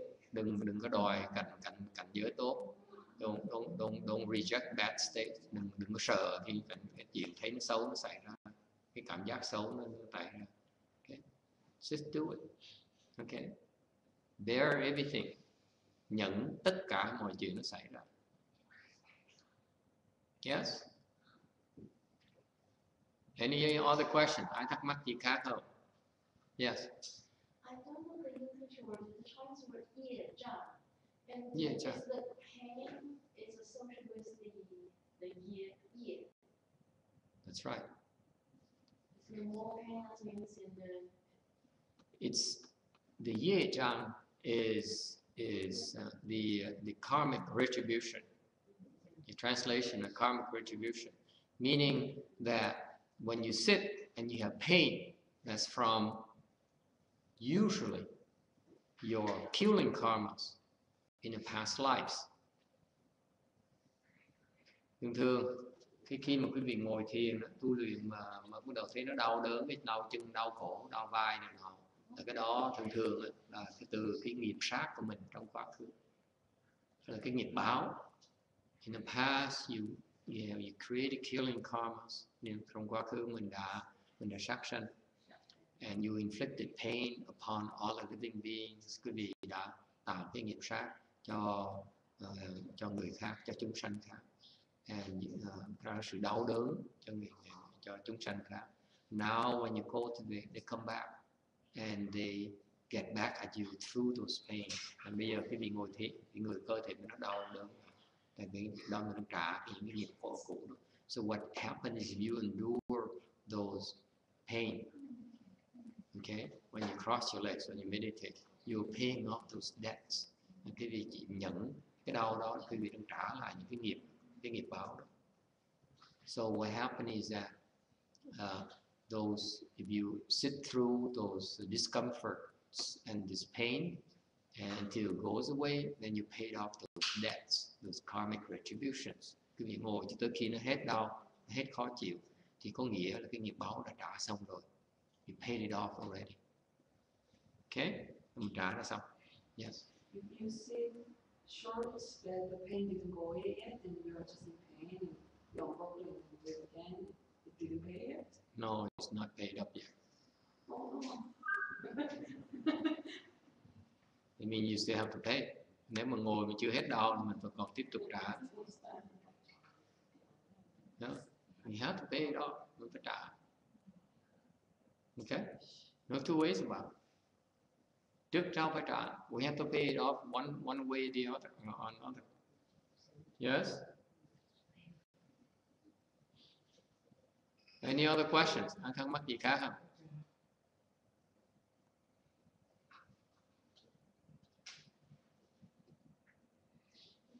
Okay, so regarding the question about the sexting, nói về cái chuyện là tình dục. Okay, so I just told you there are cases where it's a natural cycles of life. Thì mới nói quý vị nghe, cái đó là cái chuyện tình dục, cái chuyện rất tự nhiên trong cuộc đời mọi người. Okay, and it is what it is. Cái chuyện là chuyện tự nhiên. Okay, and the spiritual practice involves certain tools where we are able to counterbalance that. Trong cái đường tu hành quý vị sẽ có những cái pháp môn để giúp quý vị đối trị nó. If you really want to get a good handle on that, then you can learn different tools to deal with it. Và quý vị nếu thực sự mà muốn kiềm chế nó thì sẽ có rất nhiều phương pháp để mà đối trị nó. Okay, that's all. The point here is that for most ordinary people, for most modern day people, when the urges arises, they feel it's like it's natural to seek satisfaction. And what they don't realize, that urge is just a full stop, it's just a temporary state. Nên đa số người văn minh người ta có cái chuyện cái tư tưởng nó khơi lên, người ta chạy theo nó, tại người ta không biết rằng cái đó chỉ là một cái tư tưởng, cái vọng tưởng tạm thời thôi. Okay.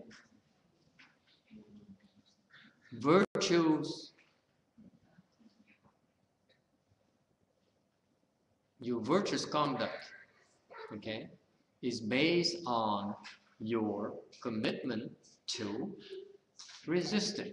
Cái chuyện đạo đức, cái chuyện là quý vị quyết định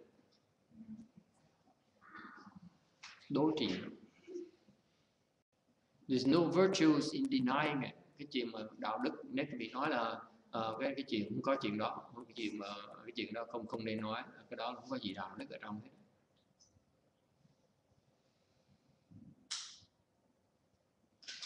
Okay. It's a very difficult problem to deal with. Cái vấn đề nó rất là khó giải quyết. A very difficult problem, rất là khó giải quyết. And that's why it's called virtues. Bởi vì mới gọi là đạo đức.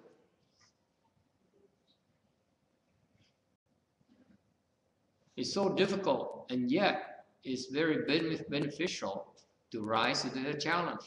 Nó khó chừng nào thì càng có, thì cái công đức của vị nó càng lớn khi quý vị có thể kiềm chế trong lúc đó. The more you're able to rise to the occasion and control in that moment, you have more blessings. Lúc đó mà quý vị kiềm chế được, okay, thì lúc đó phước đức quý vị nó lớn dễ sợ. Okay.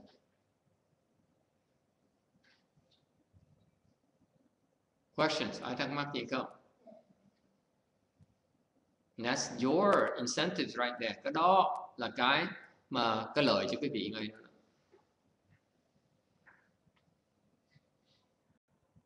Okay.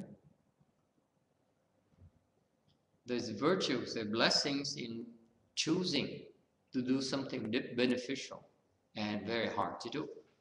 Cái lợi ở chỗ là cái việc tạo ra phước đức là tại vì chọn làm cái chuyện rất là khó làm mà nó có lợi cho cái việc.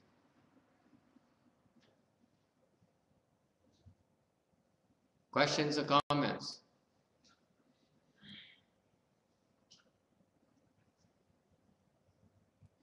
Okay. And finally, và cuối cùng, as far as these sexual desires go, về cái chuyện tình dục, then there are certain things in Buddhism that we have that is something called precepts. Phật giáo có cái pháp môn gọi là cái pháp môn giới. Okay. Precepts are basically boundaries that you don't cross.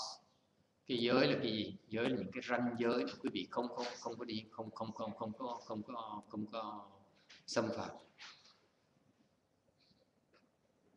Okay, so for example, in Buddhism, we don't have sex outside of marriage. Với cái Phật giáo mình không có chuyện tình dục ở ngoài cái hôn nhân.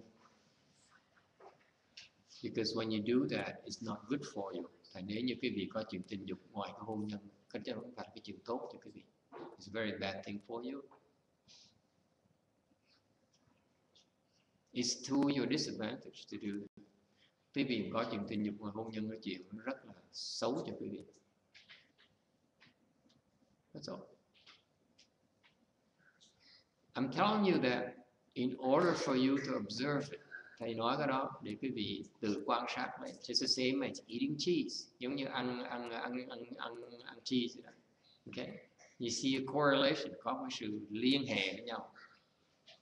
Okay, and when you violate these precepts, khi quý vị mà phạm những cái giới cấm này, khi quý vị thấy cái chuyện không tốt nó xảy ra cho quý vị. You see, when you violate these precepts, you immediately see bad things happening to you.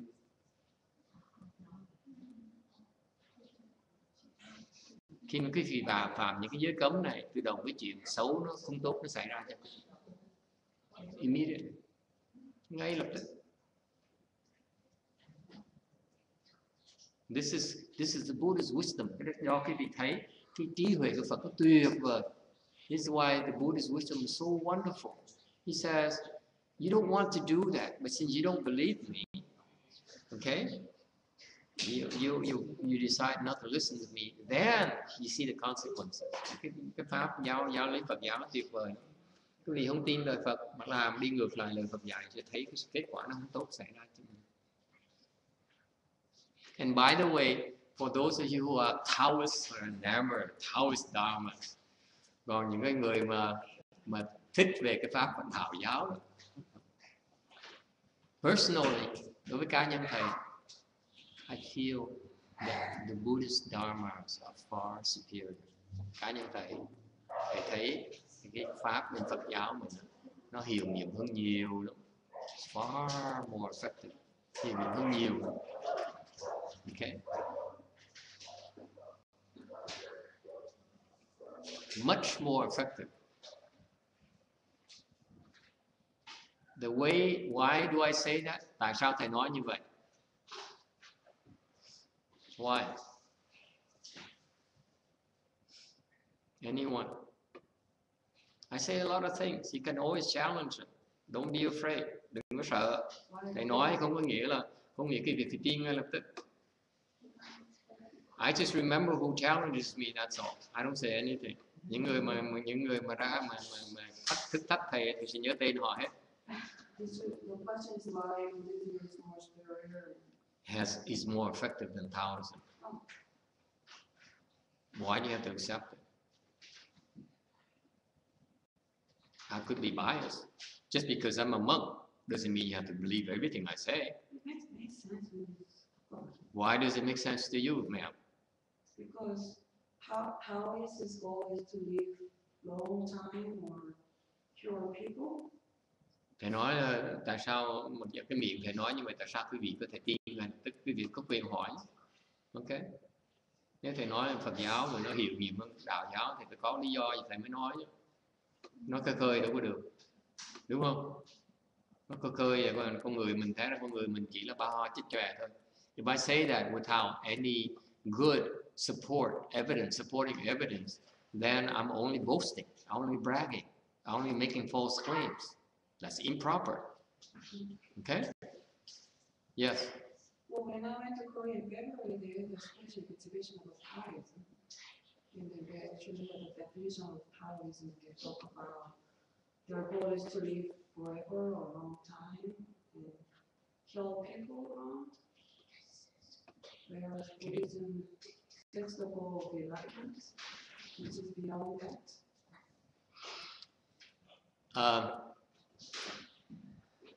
Cái đạo giáo của nó là đạo giáo là cũng sống lâu. It's true. It's consistent with what I just claimed. Okay, the Taoists, by controlling sexual urges, they live longer. That's the secret to their longevity, by the way. Their Lian Dan is centered on that. As far as I know, cái bên đạo giáo theo thầy biết thì họ luyện đơn đó, luyện đan đó, là nó quan trọng ở cái chỗ nó thiểu dục, nó gạt những cái chuyện đó ra. Okay. What will happen is that the way they do it, the process only suspends the sexual urges. Để cái phương pháp họ chỉ tạm thời lấn át nó thôi. They repress it. Họ có thể lấn át nó một thời gian lâu, for a long time. Okay? For 10,000 years. Họ có thể lấn nó được 10 năm, đè xuống 10 năm, không khởi. For 10,000 years, no thoughts. 10 năm không có một tư tưởng dâm dục nó khởi lên. It's not. For 10,000 years. Cool, huh? You all says, wow, this is cool. I like that. That's why they lived so long. Bởi vì họ mới sống lâu như vậy. You know that? Họ sống lâu 10.000 năm, 20.000 năm, tại vì họ không có một cái tư tưởng dâm dục. They live that long because they have no such thought of sexual desire. Doesn't even arise. But after 10,000 years, boom, it goes like this, like an earthquake. Even worse than leverage. So what happens when you suppress it? Một khi quý vị mình đè nó, thì khi nó khởi mạnh dễ sợ. So that's why in Buddhism we don't do that. Bên Phật giáo mình không làm chuyện đó. We don't suppress things. Mình không có đè nén. What do we do in Buddhism?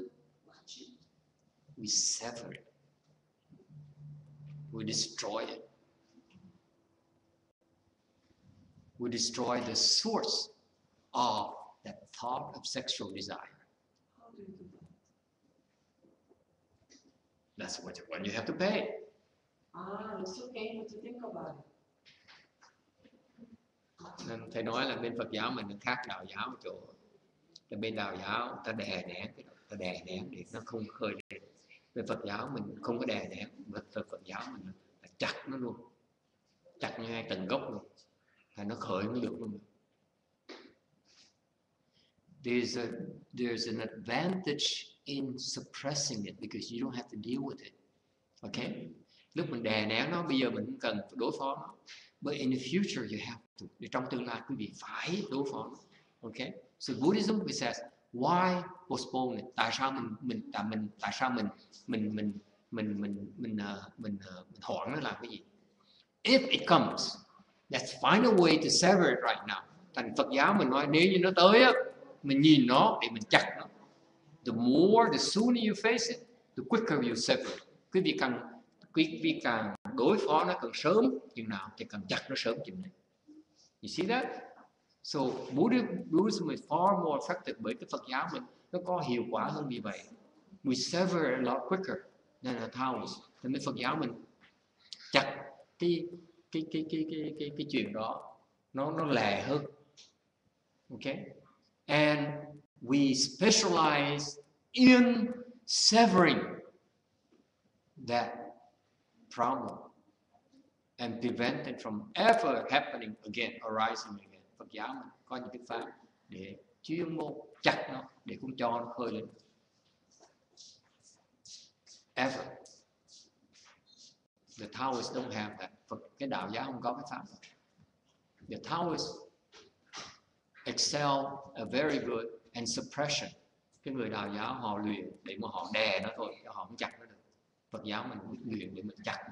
In Buddhism, we can suppress it or we can sever it. Phật giáo mình có thể đè nó hoặc có thể chặt. For example, we talked about one yin is one way to suppress it. Niệm Quán Thế Bồ Tát là một cái phương pháp để mà đè nó. Okay? And eventually we'll sever. Phương pháp cho hai niệm Quán Thế Bồ Tát bắt đầu đè nó, xong từ từ nó sẽ chặt. It's that simple. Keep on reciting Buddha's the one yin's name. You will sever. Quý vị cần niệm Quán Thế Bồ Tát thôi. Thì trong tương lai nó sẽ bị chặt. You don't have to pay. That's a freebie, by the way.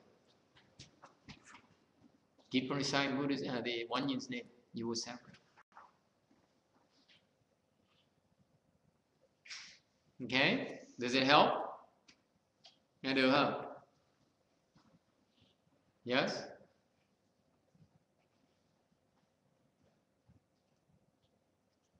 All right. If you have no more questions, we can go back to meditation. Nếu quý vị không ai thắc đâu. Cái gì là Phật? Còn Hồi giáo đó thầy. Là sao? Con nghe tin tức nó nói cái có mới đây là mới 2 ngày trước là cái người Hồi giáo đó, cái cô đó có thương người Thiên Chúa giáo. Xong rồi đó thì cha mẹ của người Hồi giáo này đó thì cũng gả cái con gái này ở bên Hồi giáo, cái hai người thương nhau, cái lên tòa, mà ở trước mặt tòa án thì đó mà gia đình cái cô gái này đó, hai anh em với một người cha lấy gạch chọi cái con gái này chết ở trong cái tòa. Mà thời bây giờ mà còn có như vậy nữa, cái đó là biết là tôi nói vô minh, hoặc là cái đạo nó nói là hãy giữ những cái gì đó, những cái câu đó không biết nói sao nữa. Giữ cái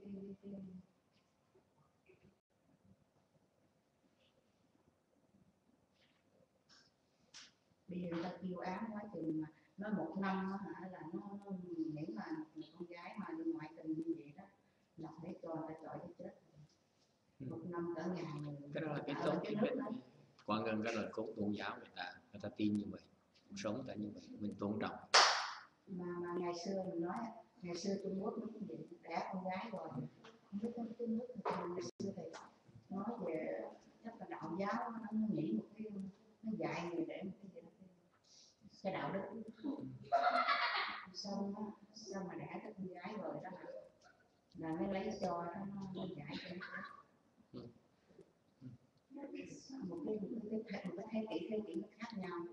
She asked a question about on the news where a Muslim woman was stoned to death, and they're judged by the court and by the family and so on. And I said that we need to respect other religions. What they do is their own choices, just like what we choose to do in Buddhism. It may not make sense to the other religions. It's perfectly okay. Cái chuyện mà cái Phật giáo mình làm chưa chắc những tôn giáo khác người ta đồng ý, mình công nhận cái chuyện đó. Thành ra, you know, you should go beyond those judgments, and quý vị đừng có phán xét. It's all about cause and effect. Quý vị đừng quên, thực ra không phải là cái động cơ mà mạnh nhất đó, là cái nhân quả đó. Chứ không phải cái tôn giáo đó. It's not about religion. It's about cause and effect. Okay? She was responsible for causing the death, and thus now she's stoned to death. Là trong quá khứ đã giết người ta, rồi bây giờ để người ta quăng đá cho mình chết lại, cái đó phải trả lại cái nghiệp. Has nothing to do with Mormonism. Has nothing to do with Islam. Không có liên quan đến Hồi giáo ấy. Okay? It's nothing to do with it. It's about cause and effect. Mình trả cái nghiệp sát mình thôi. So don't look at it as and pass judgment on why such religion and so on. So đừng nhìn cái đó mà nói tại sao cái tôn giáo đấy nó tệ như vậy. Không có đâu. It's nothing to do with it. Chỉ cái duyên nó tới như vậy để mình trả lại cái nghiệp người ta thôi. It's only the condition arise for you to pay off your debts that way. Okay? That's all. Okay. Now, and again, let me say one more thing to illustrate to you why in Buddhism we have so many more tools to deal with these problems. Tôi nói cuối cùng thầy nói cho quý vị nghe một cái nêu ra một cái điểm để cho quý vị thấy bên Phật giáo có những cái pháp để mà trị những cái chuyện này. You know, there's no reason for you to go into the Taoist practices where you suppress it for 10,000 years or 20,000 years. quý vị không cần phải dùng cái phương pháp đạo giáo để mà đè nén những cái vọng tưởng đó trong 10.000 năm, 20.000, 2 vạn năm làm gì. Trong Phật giáo mà có sẵn rồi. In Buddhism, all you have to do is enter samadhis. Okay. Chỉ cần nhập định thôi. You enter a form of samadhi. Quý vị chỉ cần nhập cái sắc định. Then you suppress it for millions of years. Quý vị nhập cái sắc định cái là quý vị ở trong cái định đó, quý vị đè nén nó cả mấy triệu năm.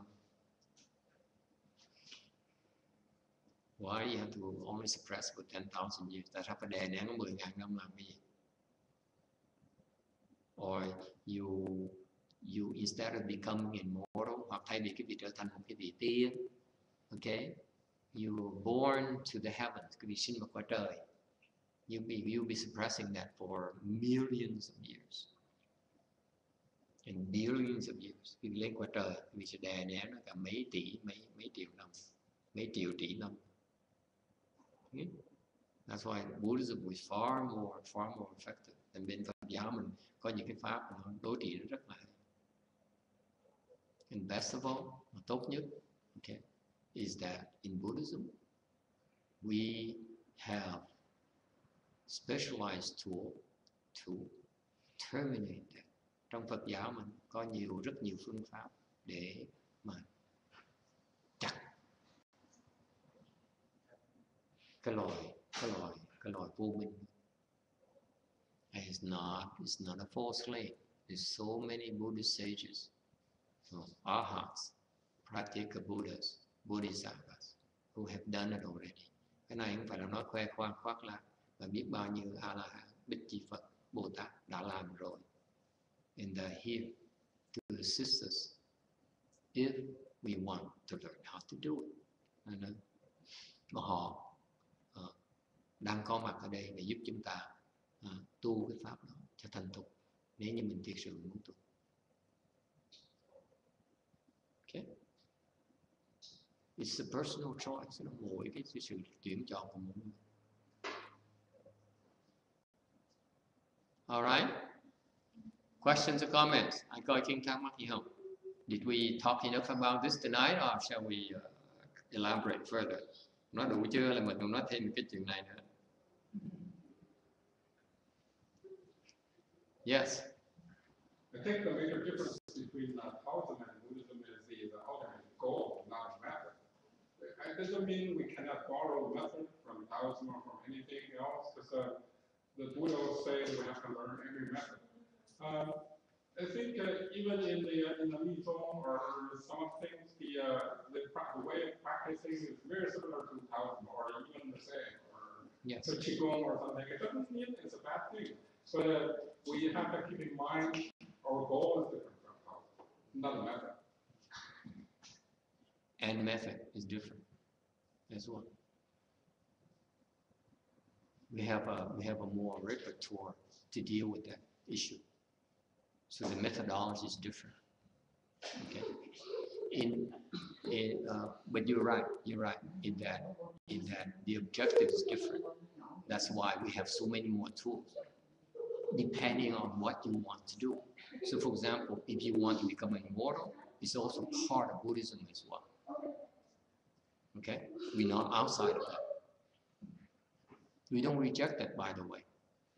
When I say the comparison is not for to belittle Taoism or belittle Islam or something like that, it's never the intention from our part to say it's bad or good. It's just say it just is. There's something, it's a human knowledge. We have such knowledge on how to deal with these different problems depending on your preferences. And all these preferences, all these methods are not outside of Buddhism, by the way. They're not. Thầy không nói là bên đạo giáo nó khác Phật giáo, chỗ là cái mục tiêu nó khác, thì thầy đồng ý. Và mục tiêu không mà nói là cái đạo giáo nó không ngoài Phật giáo. Okay. Tại Phật giáo mình có một cái mục tiêu, những cái sự lựa chọn khác nhau. Mình có thể sống lâu, hoặc mình có thể lên cõi trời này nọ. Nó có nhiều cái sự lựa chọn khác nhau, thì Phật giáo có đủ phương pháp để mà theo sự lựa chọn đó. Okay. Thầy kể những phim này không phải để mình khen là một Phật giáo mình giỏi như người ta, hoặc là Đạo giáo nó thua mình, hay là Hồi giáo nó thua mình. Cái đó không phải cái mục tiêu của mình. Mình nói để mình hiểu. Okay. Là cái Hồi giáo, cái Đạo giáo, cái Công Chúa giáo nó không có ngoài Phật giáo, nó vẫn ở trong Phật giáo đấy. We embrace Buddhism, we embrace all those different approaches. Okay? It turns out many Buddhists, great Buddhist teachers came from Taoism. Tại vì sao? Tại sao thầy nói như vậy? Tại vì trong cái lịch sử Phật giáo mình, ở cõi Ta Bà này, rất nhiều vị cao tăng rất giỏi là họ xuất thân từ bên Đạo giáo qua. Okay? So we'll be the last one to reject Taoism. Thành chúng tôi không có từ bỏ Đạo giáo đâu. And similarly, at the same time, cùng một lúc, there are a lot of Buddhists who are practicing as Taoists right now. Chẳng hạn như hiện bây giờ cũng có rất nhiều Phật tử, người Phật tử đang tu theo Đạo giáo. Did you know that? Quý biết chuyện đó không? There are many Buddhists who are practicing as Catholics. Có nhiều người Phật tử mà đang tu theo Công Chúa giáo. That's how embracing Buddhism is. Thành bên Phật giáo chúng ta đó rất là cởi mở.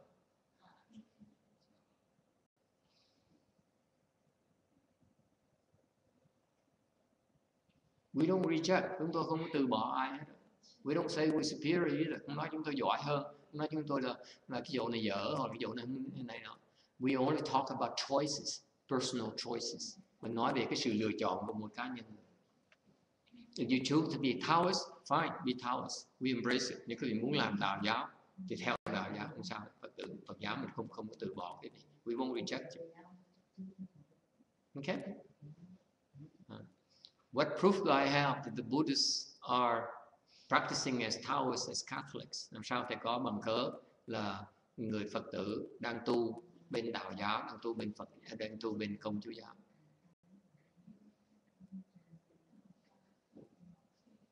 I give you two examples. Để cho quý vị hai cái ví dụ. The Taoists have a very high level Taoist practitioner called Sư Điên. Right? Bên Đạo giáo có một cái người vị đạo sĩ rất là giỏi, tên là ngài Tế Điên. Anyone knows about Sư Điên? You don't know? It's very famous in Taiwan, in Vietnam. Bên Việt Nam rất nổi tiếng, bên Đài Loan rất nổi tiếng. I know that because I was in Taiwan myself. It's everywhere. Sư Điên, Tế Điên. You don't know? My God, you're so ignorant. Musumato. Không phải Chi Kung. He goes by different names. Chi Kung. He has in Taiwan there are temples of him everywhere with a big statue of him on top, you know, wearing his hat and holding this fan thing, the butterfly fan. Huh? Chi Kung. What's his name? I don't know how you address it. That's why I'm ignoring. Huh? Thái Công. Chi Kung. Yes. Tế Công. Yes. All those. Yeah. That's it. You're right. Okay. I don't know his name. See how ignorant I am. Để thầy dốt dễ sợ. I've seen it everywhere. I went to Taiwan. I see his temples everywhere. Thấy chùa đầy hết. I came back to here in California. Thì về California. There is a Vietnamese acupuncturist. Có một cái ông thầy châm cứu giỏi, người Việt Nam. Very, very good. Very well known. In San Jose. Trong San Jose. I went to his house. And I saw a statue of him outside. Tôi thấy một cái tượng ngài Tế Điên ở ngoài. Okay, I'm running out of time, so I can't tell you about his life story. Hết bây giờ thầy cũng thể nói kể về ông hòa thượng Tế Điên nhiều cho quý vị nghe, chứ không quý vị nghe. He has fascinating cuộc đời ông này hay vui lắm. But it turns out It turns out, you know what this Taoist monk is? Really is? Quý vị biết ngài Tế Điên là ai không? He's a sixth ground Bodhisattva. Vị này là một cái vị lục địa Bồ Tát. He's a sixth ground Bodhisattva, practicing as a monk, as a Taoist monk. Đây là một cái vị lục địa Bồ Tát mà đang hóa thân ra làm một cái vị đạo sĩ. And he teaches his pupils, by the way, to be sort of half and half. You practice Taoism, and then some of his disciples then becomes Buddhist monks. That's why they build my temple. The temple I stay in Taiwan is there's a temple of Qigong here, and then he built a Buddhist temple right next to it. The same man built a Buddhist temple next to it, and then he became a monk. Ở cái chùa kia là họ xây cái chùa ngài Tế Điên ở đây, xong ngay bên cạnh cao hơn tí, thấp hơn tí, và xây cái chùa của Phật. Rồi ông cái đệ tử ngài Thế Công đó là tu làm hòa thượng. Okay. And so every day I come out and I see this big statue of Qigong, and mỗi ngày tôi đi ra và xe điện lái đi ra ngoài chùa, thấy được cái tượng của ông Tế Công to đồ sộ. Okay.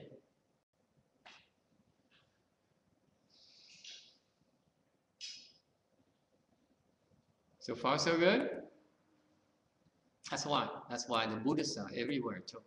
If it's helpful, if we can find ways to help and help people, we will. This is what in Buddhism is called thủng sự. Bởi vậy bên Phật giáo mới gọi cái pháp này là pháp đồng sự.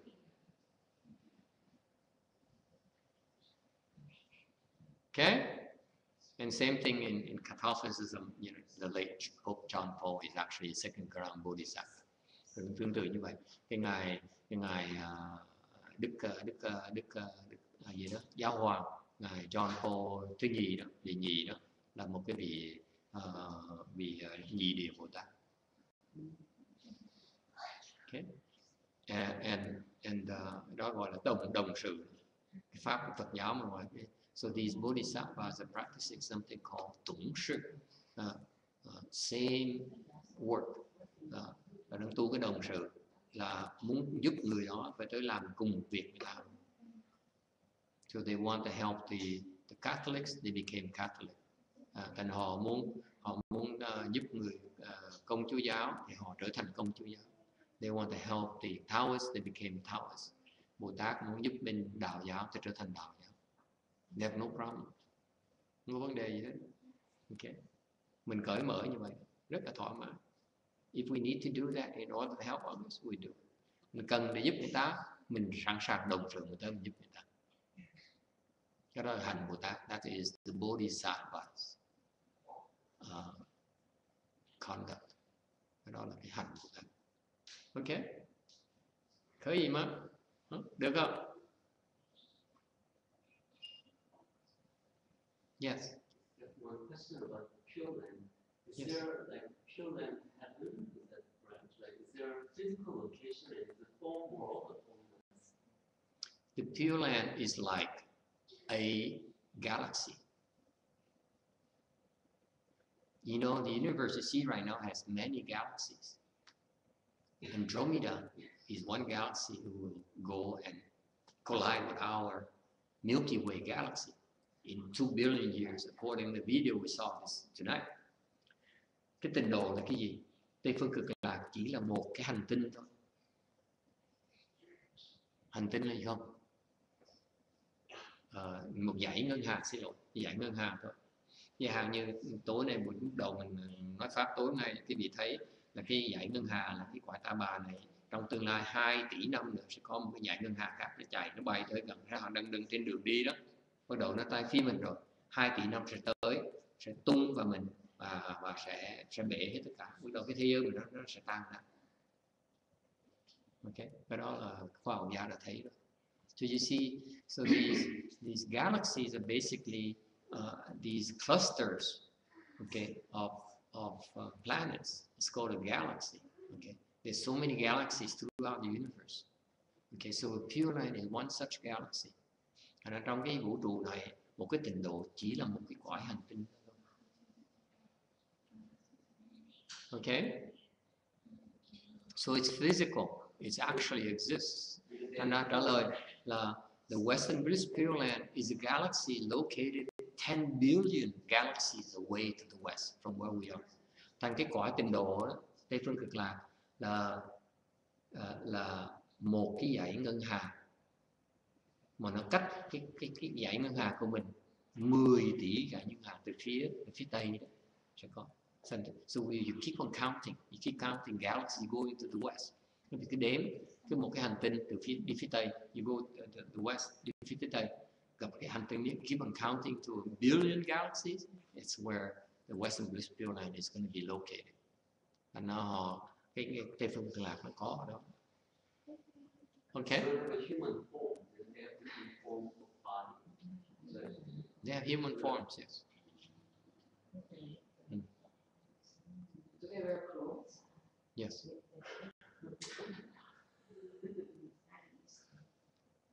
Nudism is only in South world.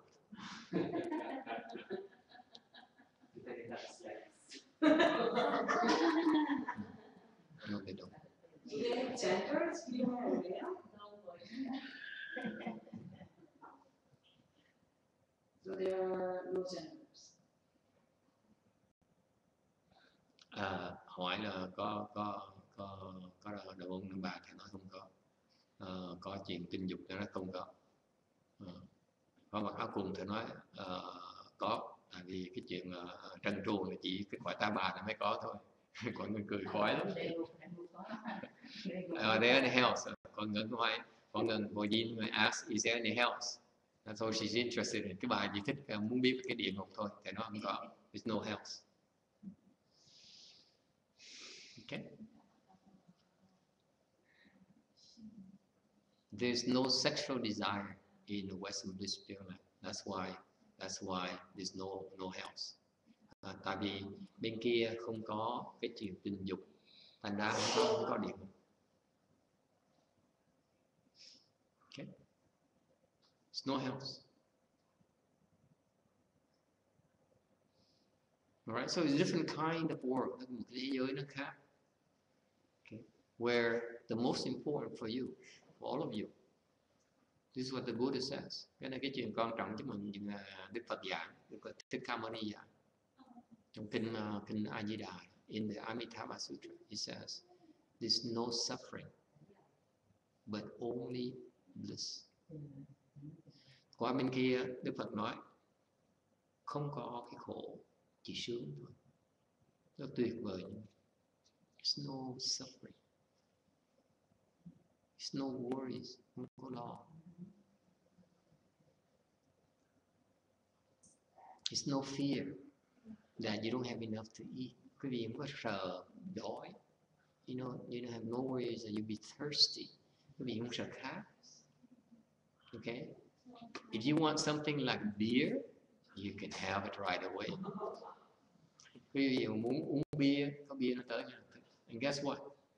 You won't get drunk. Uống bia nhưng mà không có bị say. It's something that tastes like beer, but it's like no alcohol. Thành ra nó uống giống như chóc gì bia gì những điều nó không có cái chất men ở trong.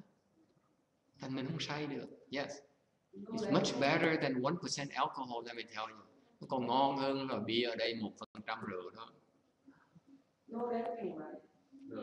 No leg pains. Không có đau chân. When you cross your legs, you meditate. No leg pains. Cái bà này thích ngay. She's interested right away. Cái bà này thích ngay lập tức. Tu không có đau. When you cultivate, it's no pain. Oh, that's good. Yeah. That's right. Tu hành biết đau nữa. It's no more pain. No more pain. No more suffering. Okay? No sexual desire. Không có chuyện tình dục. Không có cái sự, không có tư tưởng. Không có tư tưởng tham dục.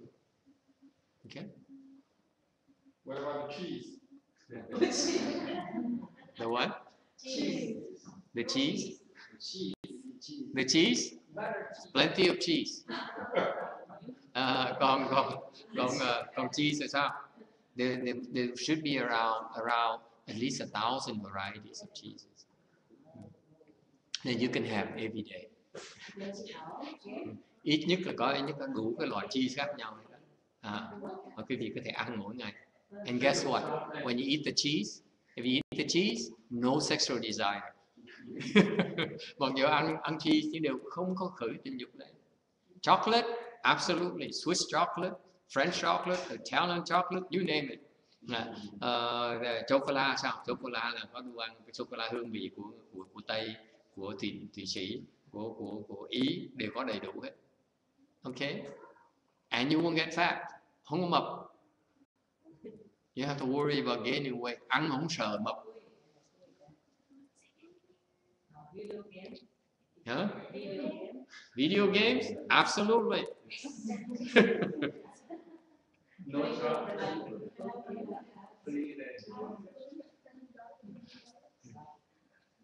The graphic is when you get there, you probably don't need those things anymore. No, then he doesn't want to get there. That's a nice thing about the Pureland, by the way.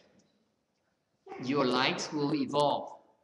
Thành ra cái trình độ nó tốt vậy đó, cái gì tới đó, cái tâm thần vị càng ngày nó càng biến đổi. So there's no need for suppression, không cần phải đè nén. You see? It is so nice there. It is. The people are so happy. So much happy in you as you experience right now. Anh thầy nói cái việc qua đó nó sung sướng, nó khoái lạc hơn cái việc qua ở đây nhiều. I can tell you, my personal experience has been that is the most blissful, the most happy place I know so far. Your personal experience? That's from what I know. Because I surveyed the heavens. Thầy tới thầy quan sát những cái cõi trời. Okay? I looked at the suffering in the hells, and nhìn tới cái khổ trong cái địa ngục.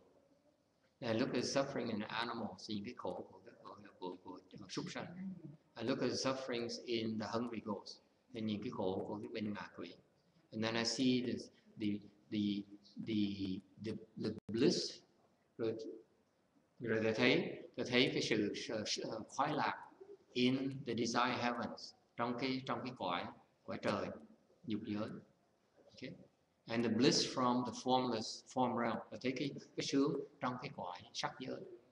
And then the bliss from the formless realm, tôi thấy trong cái sướng của cái cõi vô sắc giới.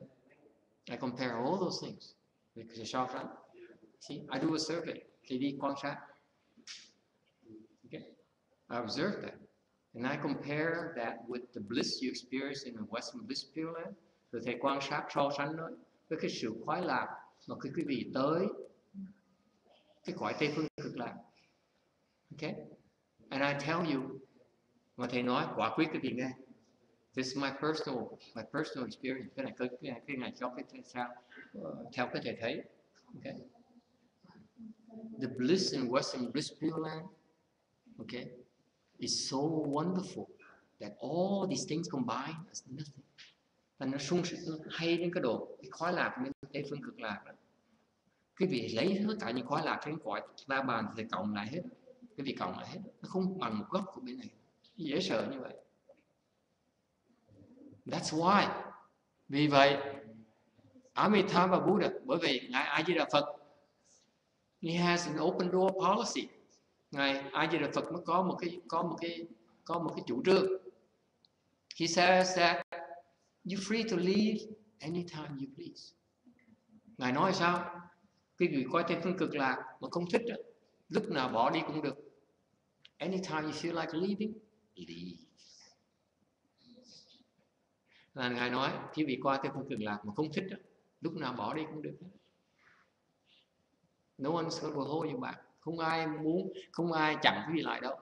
Furthermore, hơn nữa, every day, mỗi ngày, if you feel like it, nếu quý vị tò mò, you can go and travel throughout the universe. Mỗi ngày quý vị muốn, quý vị có thể đi du lịch mỗi ngày khắp tất cả cái pháp giới này. You can go anywhere you please in this universe to find out for yourself, để coi thấy cái cõi khác là sao, how it's like in the other worlds. And guess what? They all came back. They all came back every single day. They all came back. All the inhabitants have always come back, as far as I know. Rồi những cái người dân cư ở cái Tây phương cực lạc đó, đi qua những cái thế giới khác để viếng thăm đều trở về lại. Tại sao vậy? Why is that? Nothing that surpasses the bliss in the Western bliss Pureland. Không có một cái nơi nào mà cái khoái lạc nó hơi lớn hơn cái khoái lạc ở Tây phương cực lạc. None. Không có chỗ nào dễ sợ. That's why it's called ultimate bliss. Bởi vậy mới gọi là cực lạc. Không có cái nào hơn. Isn't it amazing? Thế tuyệt vời không? That's why Shakyamuni Buddha says, go there. Bởi vì Ngài Thích Ca Mâu Ni mới nói, tới đó đi con. Tin Như Lai đi. Trust me. It's the best place for it. It's the most wonderful place. Chỗ nó tốt nhất.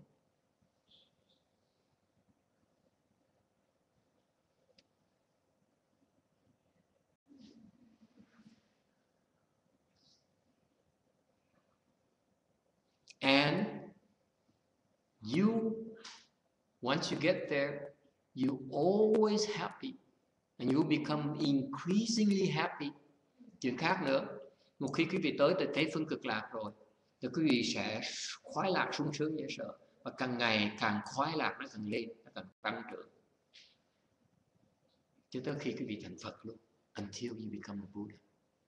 You will never experience pain or suffering, but pleasure. Increasingly more pleasure, more happiness. Until you become a Buddha. Sẽ nó luôn luôn tăng trưởng. Không bao giờ biết khổ. Cho tới khi quý vị thành Phật luôn. Càng ngày càng sướng. Dễ sợ. So never be boring, my dear. You never, I better find something else to do. I'm gonna get bored. Someone may wake me up. Đừng mỗi ngày đừng nói là, xong rồi, người này mình sướng quá, nó nhàn. I'm too happy right now. It's get to be boring. Mỗi ngày sung sướng quá, mình chán rồi. Không có đâu, mỗi ngày nó tăng trưởng. It increases. That's why it's never boring. Never. Yes? Are there people who went there and just came back to Earth just Yes. for such a time period to help the world? Yes. Mình nói là có nhiều người ở đó mà trở về đây, trở lại về đây, nó có rất nhiều. There are lots of them. There were lots? Yes. Master YongHua is one of them. And they remember. And if you meditate, Ngài Tuyên Hóa là một người. you can remember if you meditate enough, if you went there. I don't know. What do I know? I don't know everything. Nó mình thiền mình sẽ biết. Nó nói sao phải biết? Cái đó mình biết hết đâu. Okay. So, for example, many monks came back. When people came back and from the Western bliss Pureland, thành ra nhiều người trở về lại cõi Ta Bà này từ cái Tây phương cực lạc. Thầy nói cái gì Ngài Tuyên Hóa là một đó. Master YongHua is one of them. Hay như là Ngài Tuyên Hóa, Ngài sanh thượng phẩm hay trung phẩm ông, Ngài đó là Thượng phẩm. Thượng phẩm là Thượng phẩm. Master YongHua is from the upper grade. It's nothing higher. Cái phẩm mà cao nhất cũng có cái phẩm mà cao hơn nữa. It's nothing higher. That's where he came from. Cái phẩm của Ngài cao nhất, không có nào cao hơn nữa. See, and you guys missed it. Mà cứ bỏ Mình đi lỡ trứng đòn. He missed him already. Dễ sợ không? Isn't it amazing? He's one of he's the highest grade possible. He came back here, and you guys do it, including me. Thầy cũng học được. I only met him 3 times. Thầy gặp được có 3 lần. Dễ sợ. I blew it, so thầy cũng ngồi với tiếc. Sao nó dốt dễ sợ. How stupid you have to be. Yes. So, if somebody already went to Western Pureland and then this person they don't remember for about 15 years of their first life years, and then they would remember later? Possibly. They go from the beginning? Possibly. Yeah. There's nothing fixed. Anything is possible. I tell you some of the cases where actually those are from the Western Pureland. Có nhiều cái trường hợp trong cái Phật giáo, lịch sử Phật giáo, có những người từ Tây phương Cực Lạc tới. In Vietnamese, plenty of them. Có nhiều cái trường hợp như vậy. Okay. My Dharma brother, cái ông sư huynh của thầy, he knew of a Shami who was a disciple of a Vietnamese monk in Seattle. Chưa nữa thầy Tiên Giác có quen một cái ông sa di đó, ok, là lúc trước xuất gia với một cái vị tỳ kheo ở có cái chùa ở bên Seattle. This man here was in his 50s when he left the home life. Cái ông này sa di này lúc 50 mấy tuổi đã xuất gia, ok, and he refused to take the full ordination. Ông này không chịu thọ tỳ kheo nữa. He just travels from temple to temple, đi lang thang hết chùa này tới chùa khác. Okay, and he lived a very simple life, not very rich. Nghèo. When you are a real novice monk, no one makes offerings to you. Sa di không ai cho tiền, không ai cúng dường, rất ít, nghèo lắm. And yet he managed to survive. Vẫn sống tu hành như vậy. And one day he died for some illness. Một ngày kia ngã bệnh rồi mà chết. Okay. And they cremated him. Rồi họ hỏa táng ông. And they found some shears. Thì mình thấy được mấy cái xác lợn. Okay. And it turns out he's a no shami. He's a bodhisattva from the Pureland. Thì sau này người ta biết là cái ông đó thực ra một cái Bồ Tát từ Tây phương Cực Lạc tới. So what happened is that a lot of these people come back to this world, whether it's as a Vietnamese, as a Chinese, as American, and so on, as Sri Lankan, and so on, as a woman, as a man. Những người đã trở về lại cõi này làm người, hoặc là người Việt Nam, hoặc là người Tàu, hoặc là người Tích Lạc, okay, hoặc là ông, hoặc là bà, hoặc con nít, hoặc người lớn, okay, and they die, and all they do their entire lives is I recite the Buddha's name. Những người đó suốt đời họ chỉ niệm Phật. They don't do anything else. They don't build temples, không xây chùa. They don't meditate, không có thiền. Okay. They need a very, very simple life. Cuộc sống rất là giản dị. And when they die, khi họ chết, okay, then you have these rebirth. You have the rebirth symptoms, manifestations. Để quý vị thấy những cái hiện tượng họ đã phản sanh. So these people come back in particular for some of the reasons that they come back in order to encourage all of us to believe in the Pureland. Họ trở về đây, họ một công tác họ làm là họ khuyến khích quý vị tin vào cái pháp môn tịnh độ. This is why Pureland Buddhism has so many adherents, because there's so many such stories. Bởi vậy cái Phật giáo mà bên tịnh độ nó có rất nhiều người tin tưởng, tại vì có những người trở về đã hiện cái tướng ra để cho mình tin. Okay, this is what happens in Pureland Buddhism. Rất tịnh độ nó khác bên thiền tông cho đó. In Chan, bên cái thiền tông đó, we teach you Chan. Okay, in order to build your faith, đến cái thiền tông muốn quý vị tin tưởng, we have to help you make progress. Chúng tôi phải giúp quý vị tiến bộ, right? If you stop making progress, it's up. You get disappointed, you get impatient. Quý vị không tiến bộ, quý vị sẽ nản chí. Okay. Whereas in Pureland Buddhism, ngược lại bên Tịnh độ, they have to manifest coming back to the Pureland. Bên Tịnh độ thì cái pháp họ khác, họ phải hiện ra họ được vãng sanh để quý vị tin. Okay. All they do is you recite the Buddha's name. Quý vị chỉ cần niệm Phật sẽ được vãng sanh. Thì họ hiện ra họ làm những chuyện.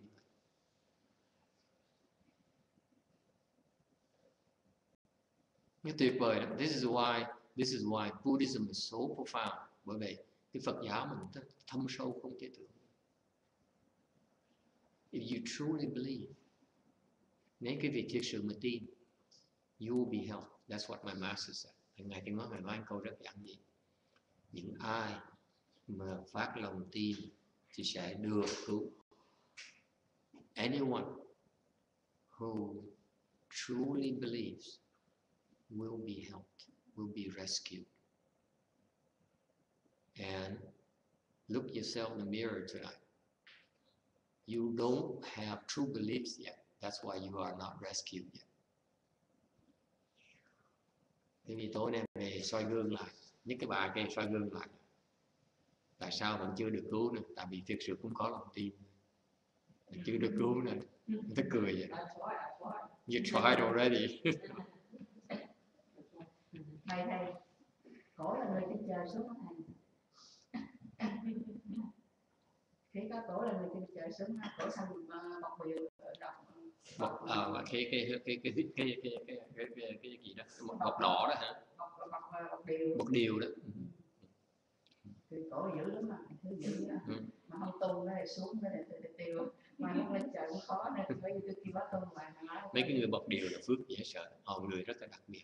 Biết không, má con mà có bầu cổ đó ha, mà uống một cái thuốc mà để tháo cái thai này đó, tháo cục máu đó, không chụp ra không có thấy cái gì, không thấy có một cục máu thôi. Uống 6 phút để dứt cái cục máu này là không có đi. Tại ở trong cái bọc này sao mà nó ra nó tiêu hay dễ sợ ha. tới sanh ra đó đẹp lắm, tiêu trắng mà đẹp, thiết là đẹp vậy đó mà. Xong á có giống có 2-3 tuổi thôi. Tới mặt trời sắp lặn nó khóc hoài, nó nhớ cái bọc đó.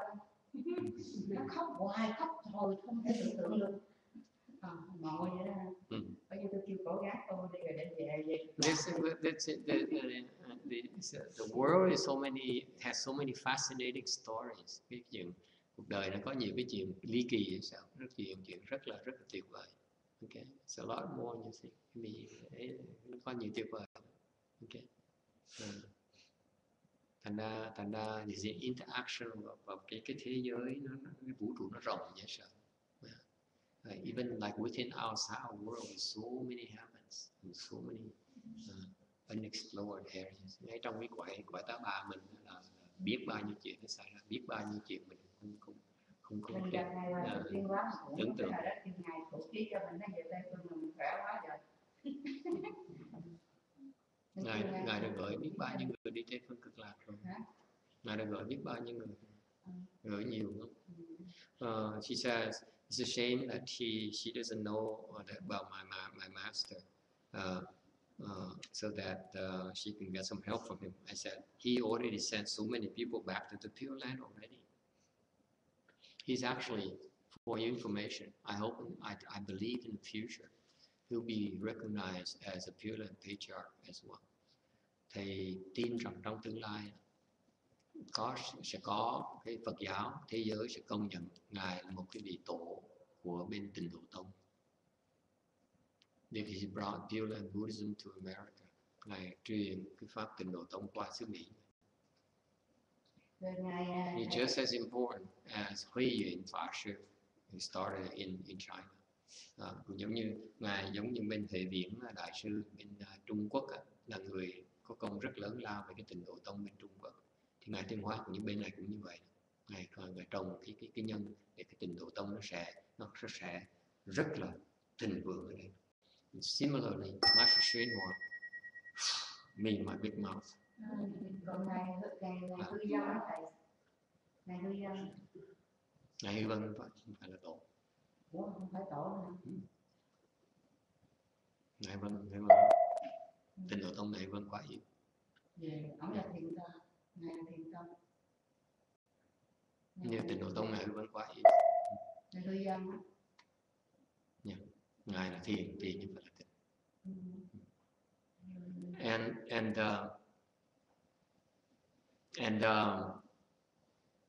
And so Master Shenhua's contribution to American Buddhism, Mahayana Buddhism, is so fantastic. He founded Chan here. He founded Pureland here.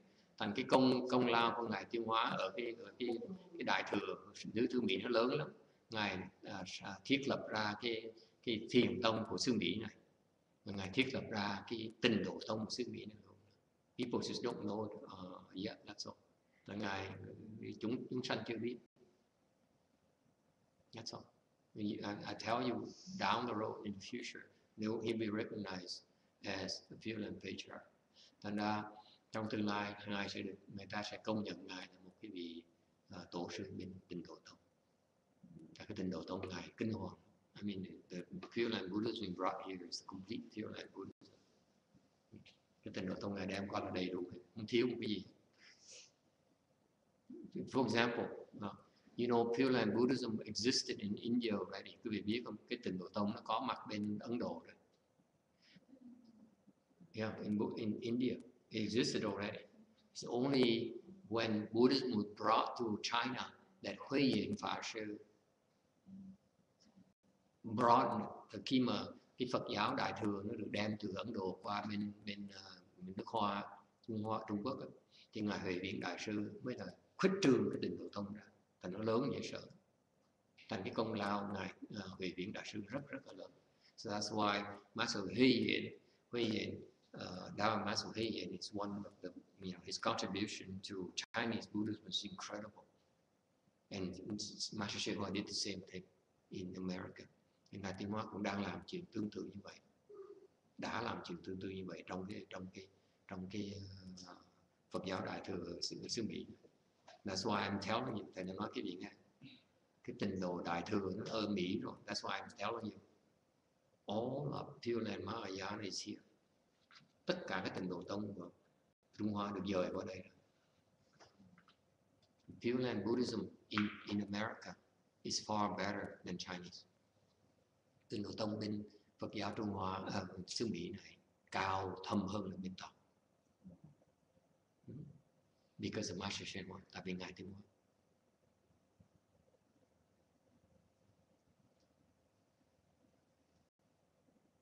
You don't need to go outside the U.S. Quý vị không cần rời nước Mỹ.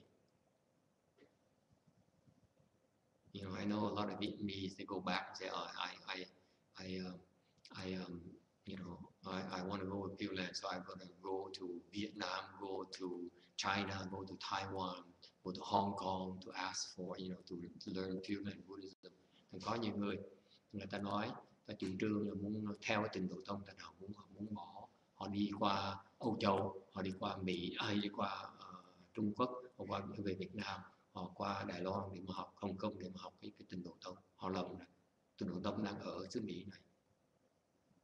Cái người xứ Mỹ nào mới hiểu Tịnh độ tông. Bên Đài Loan, bên Trung Quốc nó không còn hiểu Tịnh độ tông nữa. What happened is that the Americans understand more about Pureland Buddhism than the Chinese, than the Vietnamese, than the Sri Lankans, than the Hong Kong people, than the Europeans. Nó dễ sợ như vậy. What Master Shenhua did is you cannot imagine the scope. Tại quý vị không thể tưởng tượng được cái ảnh hưởng ngày Tiên Hóa nó lớn hơn chừng nào. Humongous.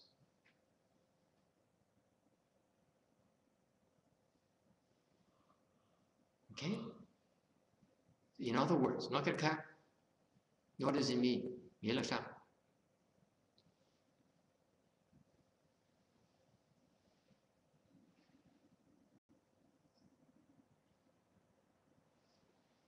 Pureland Buddhism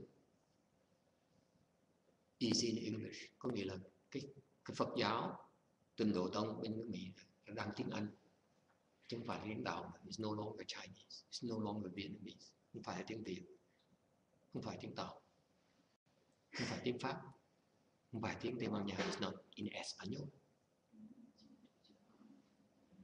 Okay. Cái cách người ta truyền pháp như vậy. That's why you see eventually you see that the Pureland teaching the English is far superior. Quý vị sẽ từ từ quý vị thấy cái Tịnh Độ Tông mà bên tiếng Anh nó sẽ thâm sâu, nó chính xác hơn. It will be more profound, more accurate than the Chinese, than the Vietnamese or the European. Nó sẽ chính xác và nó thâm sâu hơn là tiếng Việt, hơn là tiếng Tàu, hơn là tiếng khác. Yes. Any questions? Ai thắc mắc gì không? You know, great news. You guys are so blasé. This blasé attitude. Oh yeah. What else? What else do you have for me? Khi thì ngồi nghe pháp, một cái chuyện nó đại sự như vậy, bởi vì nghe một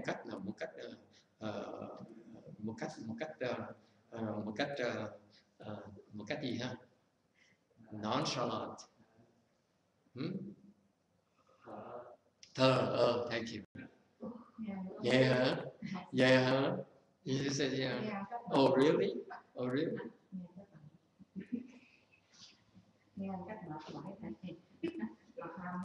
If you knew about it, the reason I can tell you this, if you knew about it, if I were you, I come over to hug Master Shua's leg, say, Master, please save me. Thầy nói như vậy tại sao? Tại nếu mà thầy nói sớm, khi mình nghe sớm, cái gì tất cả mọi người đã nên chạy ôm chân Ngài Tiến Hóa, Ngài cứu con. All you have to do is go hug his feet, chạy tới ôm chân Ngài cứu Ngài. Now you can't do it anymore. Bây giờ làm không được nữa.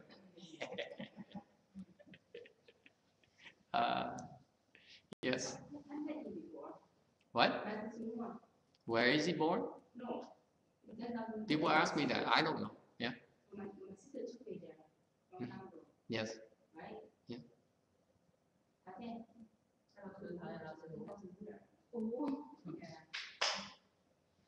Yeah. What about it? But I don't know if there was a master. Well, it's not like my master. I'm just a master. I'm not the official student. The Hung disciples, the Hung monks are the genuine students. I'm just making false claims. I learned a little bit. I don't know anything. Mình nói là mình phải sám hối. Gặp Ngài nói chuyện mà mình không có thích nghe, mà không thích lên gần luôn. What an idiot. Cái bà này thiệt nghiệp nó nặng dễ sợ. She said, this woman had karmic obstruction so heavy. She says, when she saw him in person, she didn't want to listen to his Dharma talks. She didn't like him, didn't want to go near him. I said, how stupid can you be? How stupid can you be? It's called heavy karmic obstruction. Cái đó gọi là nghiệp chướng. Thiệt á. And with that, you know, please don't laugh. You know, it's tragic. Cái chuyện mà thiệt là đáng tiếc. Okay, because what happened is from her stories, you can see, quý vị thấy, nghe chuyện cái cô con ân kể, quý vị thấy, you go and she started by planting the blessings with his Dharma. Rồi cô này, cô bắt đầu tới chùa, cô cúng dường cho, tới lập công quả, làm công quả, cúng dường cho cái pháp đó, từ từ mới hưởng được. And she started planting blessings at Dharma. Eventually, now she gets to hear that, geez, you missed the boat. Tại bây giờ có phước mới được nghe được cái ông đó, ông giỏi dễ sợ. Là phước mới nghe được cái chuyện đó, không phải dễ đâu à. Bởi vì bây giờ biết rồi đó. Bây giờ gặp thầy đó là có bỏ là thầy nói sao được cái mình. Thầy nói là quý vị lo kiếp với ông Hằng. I'm telling you, you should go find. You should not take me wrong. Quý vị đừng có hiểu lầm thầy. Thầy nói là để thực chân chính ổng là họ Hằng, chứ không phải họ Dũng, họ Vĩnh. So I'm telling you, the true disciples are the Hằng, not the Dũng. Dũng is a bastard. Mấy ông thầy Hồ Vĩnh chỉ là mạo muội thôi. mạo nhận thôi, gọi là gọi là mạo nhận để mà hưởng cái phước ngài thôi. I'm only making all these claims to get a little bit of benefits from his great reputation. That's all. Yes, sir. Is there one bodhisattva in Pureland? Yes.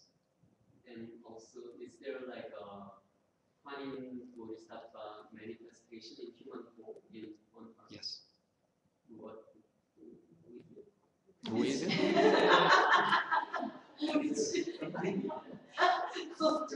Well, do you know the person? Yeah. Probably not. Not in human form. In human form, yes. Or in human form,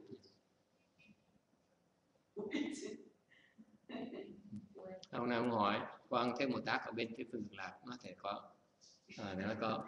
Con thấy Bồ Tát có ở đây thì nó cũng có. Con thấy Bồ Tát làm người, ta cũng có. Ông nói Tú quen người đó, ông nói chắc ông không quen đâu. You're not that well connected, yo, okay? Nghèo mà tham. You're too ambitious for your station in life. Nghèo mà tham. Tưởng mình ngon. Yes. Mr. Sama was born to human Maymunkin? I'm sorry? Mr. Sama is born in human Maymunkin or is not here? Did he come back? Yes. You know where he is? Is he in America? He's growing up right now. Huh? He's growing up right now.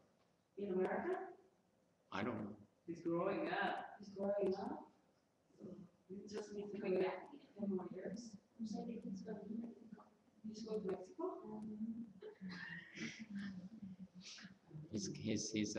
He's gonna be for your children. He's gonna be an extraordinary man. Cái đời sau nha quý vị, cái đời này ngài Tiến Hóa sẽ là một người phi thường. He's an Asian? I don't know. He could be Korean. I don't know. He's not Peter, I can tell you that. Peter is too old and apart to be him.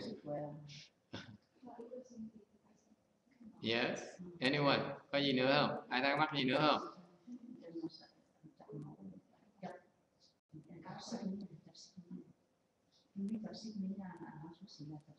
How do we get to Pureland? How do you get to the Pureland? That's another lecture. Can we talk about it another time? Because if I get started, you're gonna miss your beauty sleep tonight.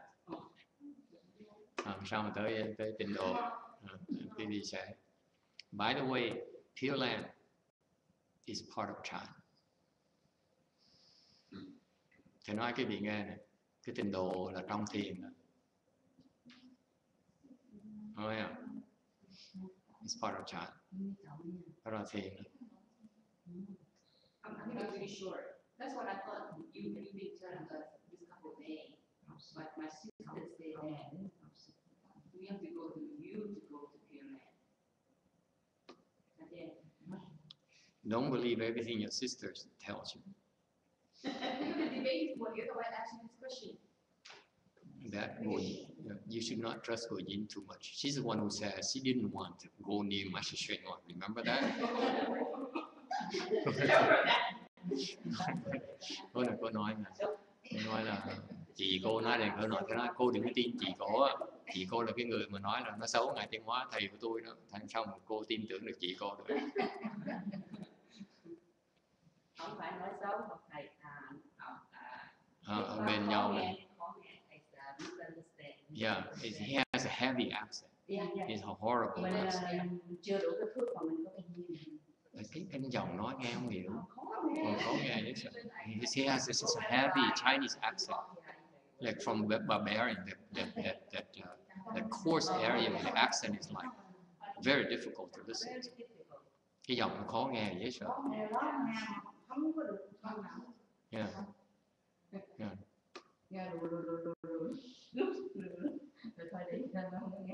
ngồi trước mặt buồn ngủ chết nhóc hoài ngủ hoài. And she says when she was sitting in front of him, she kept on dozing off.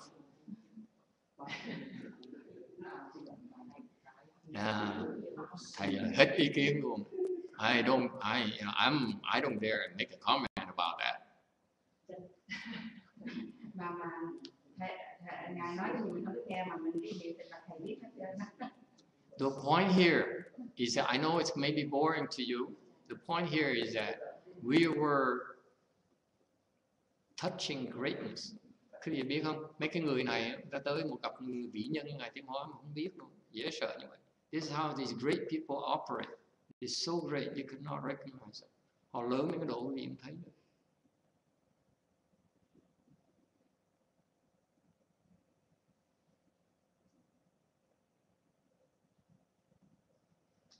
Okay?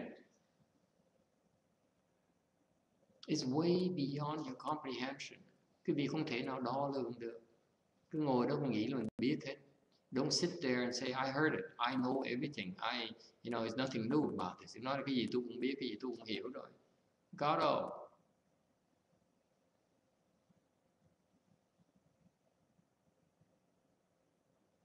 Okay? You will not be taught until you pass the tests. Quý vị sẽ không được dạy cho đến khi quý vị qua được thử thách.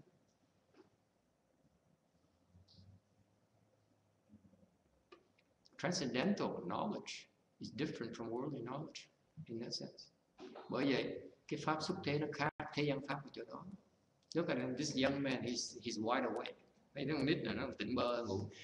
I see the adults dozing off, mấy người lớn thì cái ngủ hết, còn mấy nít nó tỉnh bơ. Cái pháp xúc thế đó, okay, is not transmitted to you until you pass the test. Cái pháp xúc thế nó sẽ truyền cho quý vị sau khi quý vị qua cái thử thách thôi. Until you become a worthy Dharma vessel. Cho đến khi quý vị, thầy xin lỗi, thầy nói nó hơi sắp tai quý vị tí. I apologize if I offend you. But the transcendent Dharma is transmitted. Cái pháp xúc thế đó nó được truyền.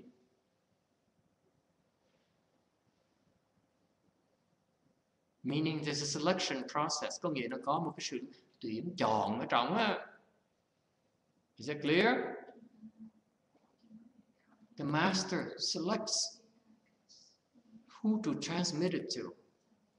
Người thầy đó chọn cái người nào xứng đáng với truyền cái pháp lại cho quý vị đó.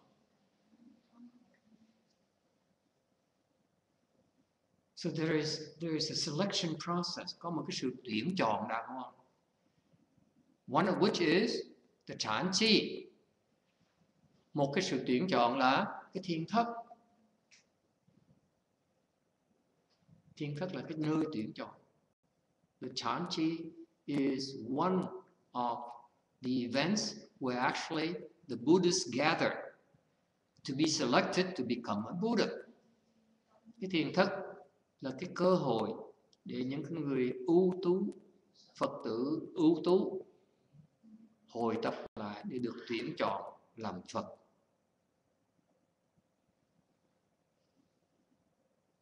You selected to become a Buddha.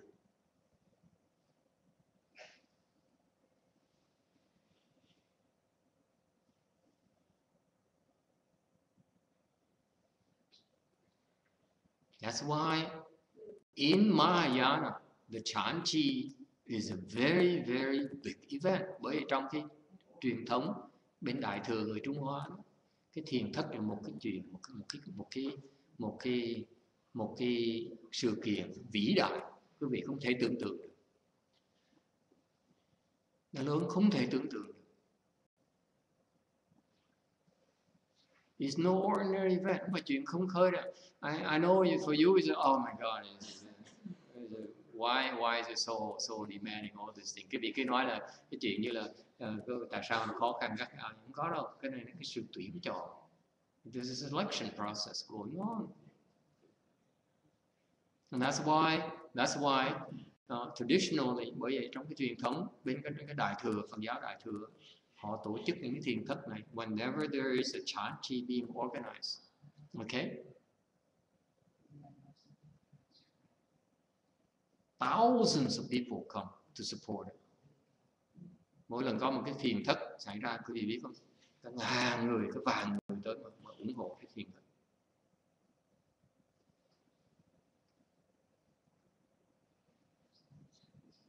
So that they plant the blessings to be selected in the future. Để mà trong tương lai họ được tuyển chọn.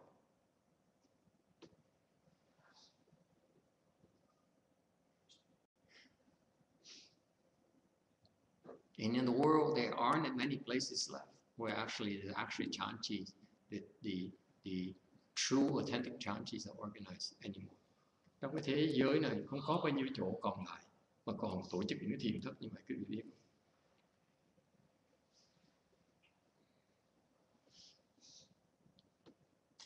So don't be fooled by the attendant. Đừng nghĩ cái chuyện này là quý vị nhìn lai thai lưa thưa vài người. There are plenty of beings who come to be taught, to be chosen. Biết bao nhiêu chúng sanh tới để được dạy, để mà được tuyển chọn.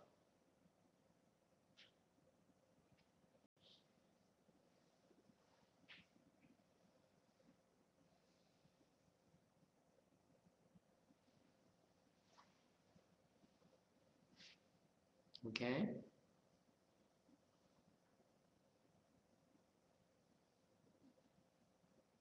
All right. Final question before we wrap it up. Có ai có thắc mắc gì cuối cùng không trước khi mình nghỉ? Yes. I'm sorry.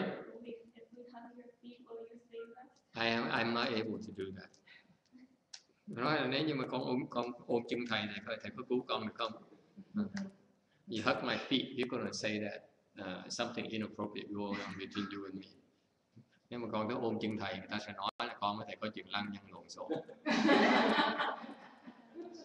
That's always going to happen. Nhưng mà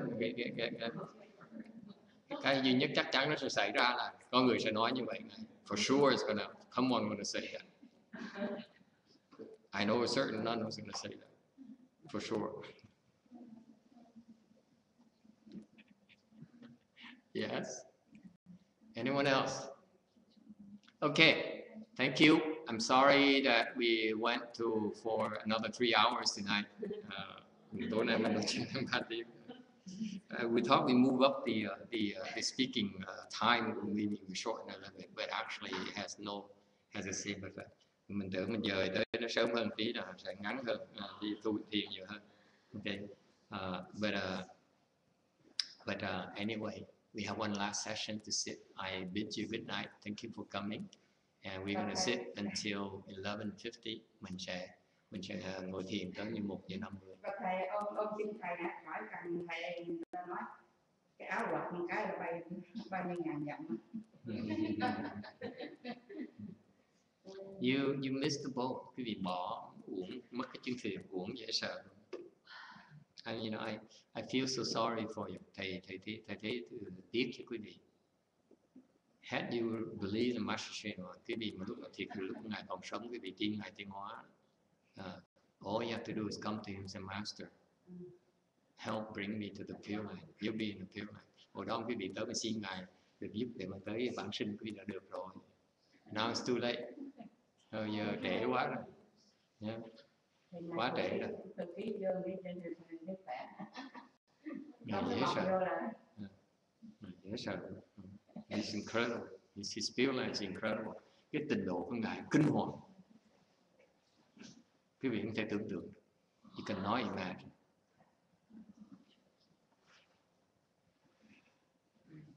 Okay?